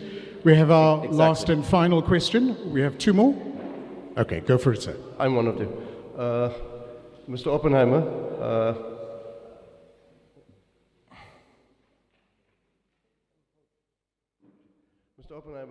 as an academic, I'd like to make a comment that I ask for your objectivity.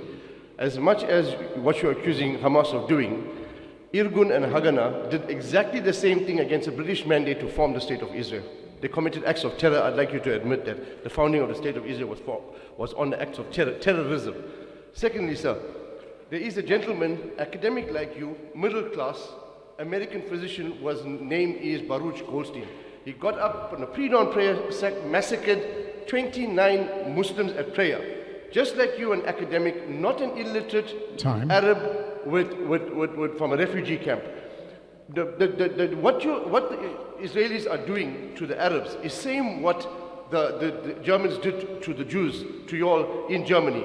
If they kill 6 million German Jews, give them part of Germany, not part of Palestine. Thank you. Right, Mark. So Baruch Goldstein would be an interesting case. So it's incredibly rare to have that, and two, Baruch Goldstein is denounced by Israelis, that there's no shrine to Baruch Goldstein. That sort of shows you the difference in attitude. Whereas if you are a suicide bomber, then you are seen as a martyr for a cause, and your family will be paid, and you'll be seen as having done something heroic.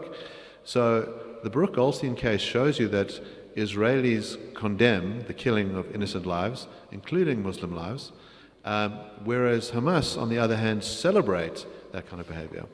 I think also to draw parallels between the Haganah and the Irgun versus Hamas, the methods that are used are just entirely different.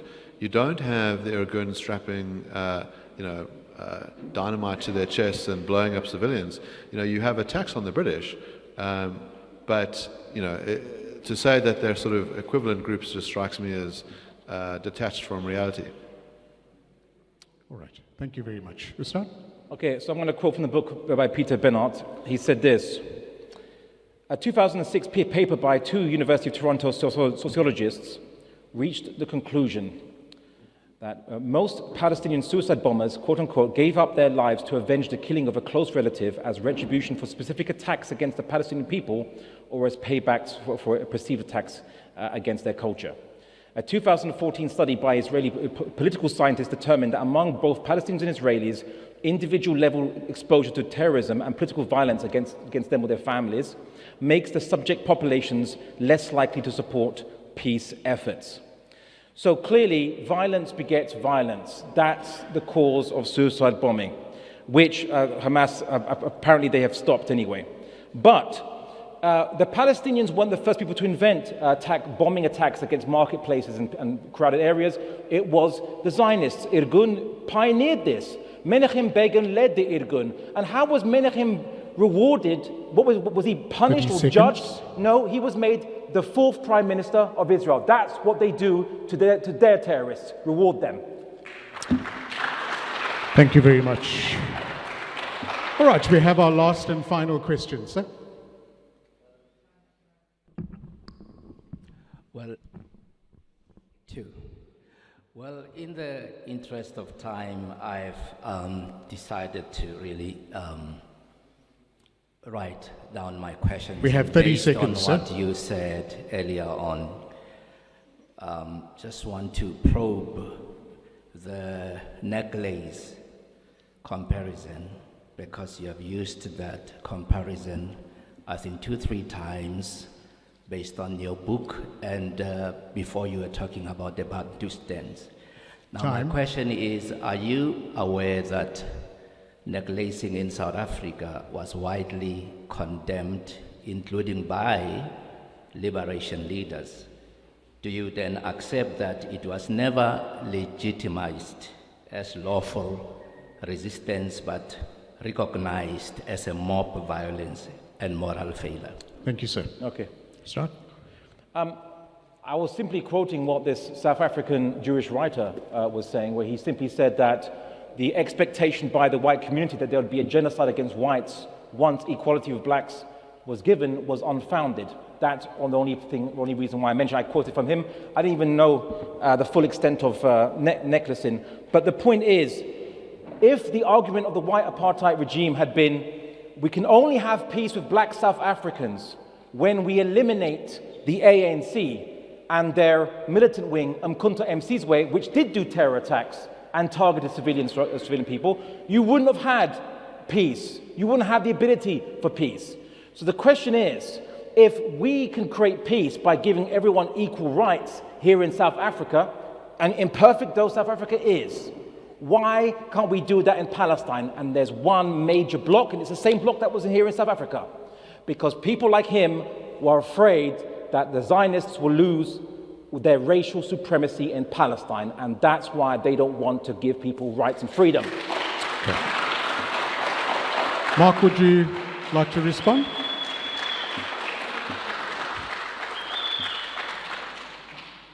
So I note there was no condemnation of the necklacings, and I haven't heard a condemnation of any of the other horrendous activities perpetrated by Hamas from my interlocutor. So I can only assume that even that this has been asked of you repeatedly, that you think there are no side constraints, that people can do all sorts of barbarous acts, immense acts of torture, of killing of civilians in the name of their just cause. And that strikes me as a terribly immoral position to hold. And it also shows your sort of lack of understanding of the South African landscape to come to an audience here and to celebrate the idea of necklacing when it has been so roundly condemned. If we look at Israel itself, you do find that you actually have a pluralist democracy where Muslims, Jews, Druze live together. They're represented within the Knesset, that you have Arab judges, that you have as Arab doctors who look after Arab patients and Jewish 30 patients. seconds. And so the sort of dream that you have of this pluralist society is alive in Israel. And sort of describing it as an apartheid state is to sort of not really understand what apartheid is and not to really understand what Israel is. All right, thank you very much. Ladies and gentlemen, thank you kindly for attending tonight's debate. I think it was really informative. Thank you for taking the time. I know it's a Friday night.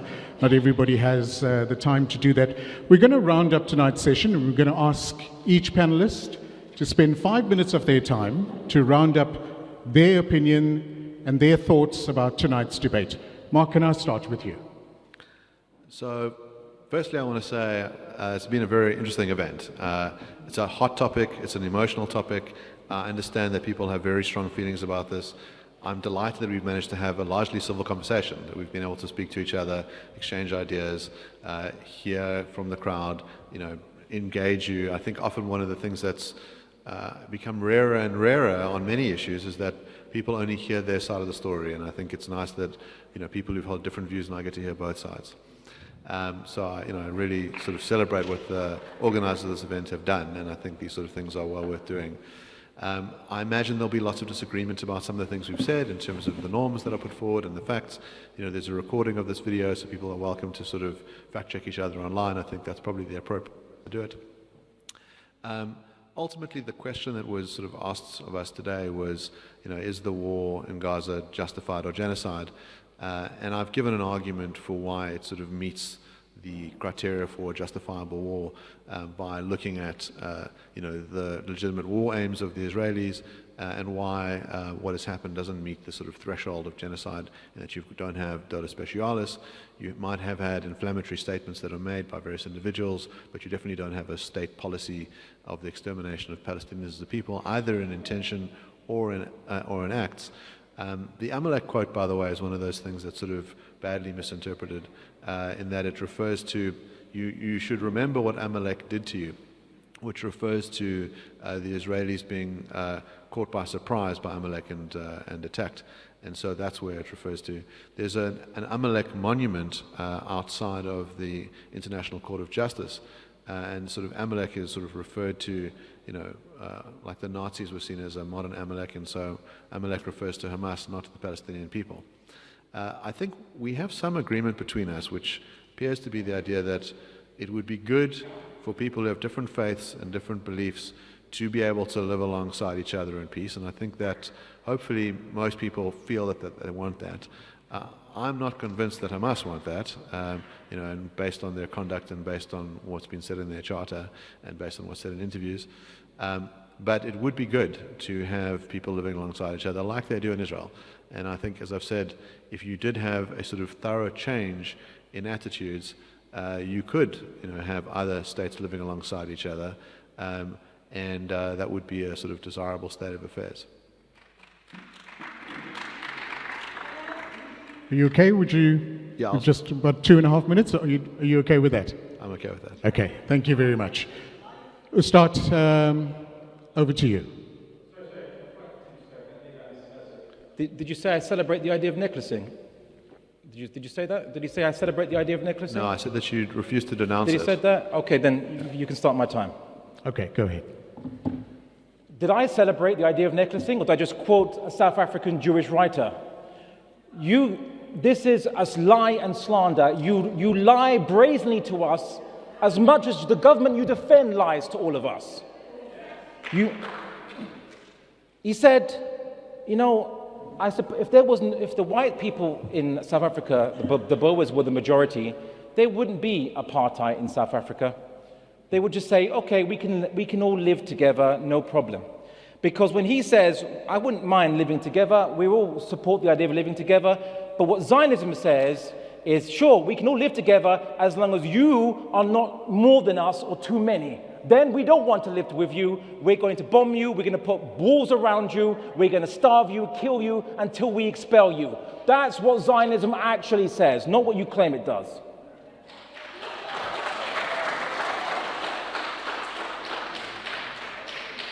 Notice in what he says, he's actually revealing about himself what he says. He says, you know, he doesn't say we will give one state where Jews and Arabs and Christians and all kinds can all live together. He doesn't say that. He doesn't say one state. He said a separate state. Then he said with autonomy. Notice he didn't use the word independence, because they don't want an independent Palestinian state next to them. They want Bantustans, like the apartheid regime said. Regimes which are not independent, but they are autonomous. It's a place, a concentration camp for the undesirables with a different skin color to us. That's what he wants. And Abba Eban, who the foreign minister of Israel, said, and he was the guy who pioneered the idea of anti-Zionism, anti-Semitism, he said not everyone gets a right to self-determination, and it should be denied the Arabs of the West Bank. So they've been quite open with what they truly believe. They don't want the Palestinians to have self-determination because, as I've said again and again and again, they want their racial supremacy in the land of Palestine, and it doesn't matter who they have to bulldoze over, literally, to get it. All right.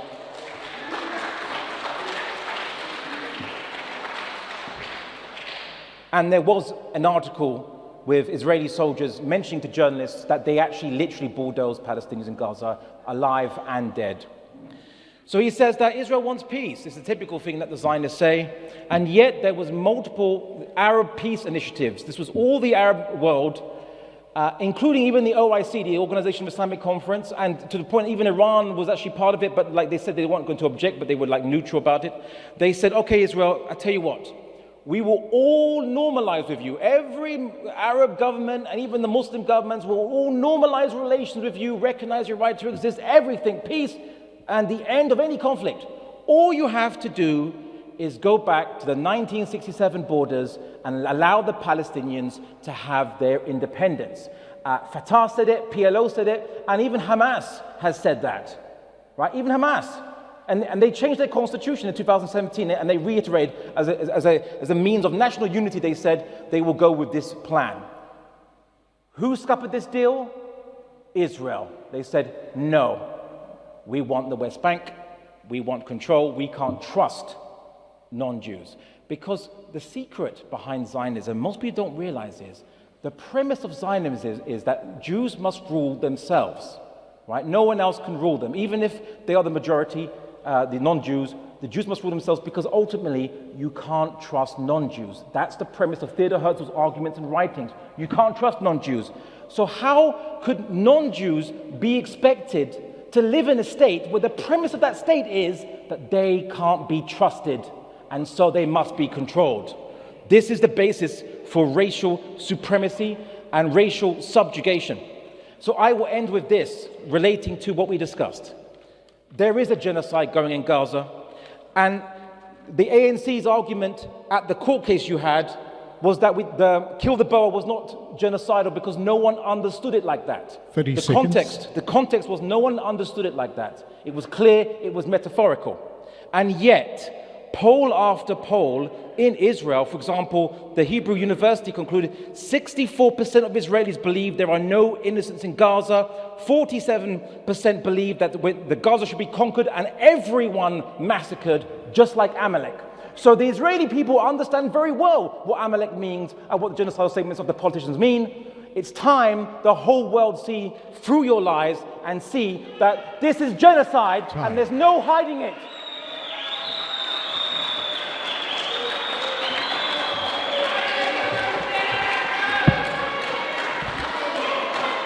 Ladies and gentlemen,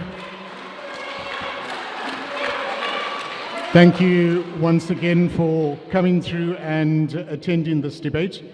Really appreciated. I would just like to, a special announcement from IPCI. There is an event tomorrow. It's happening at 12 Felt Road in Belgravia Estate. Ustad Abdullah will be attending, and that will start at about 12 o'clock. So we do request for those who can attend, please do as well. Once again, please give our panelists a round of applause. That is how we draw tonight's debate to a close. We ask you to please take a safe drive home. We appreciate your time. From all of us here in Cape Town, we wish all our Hilal TV viewers a great evening as well. Assalamu alaikum wa rahmatullahi wa barakatuh.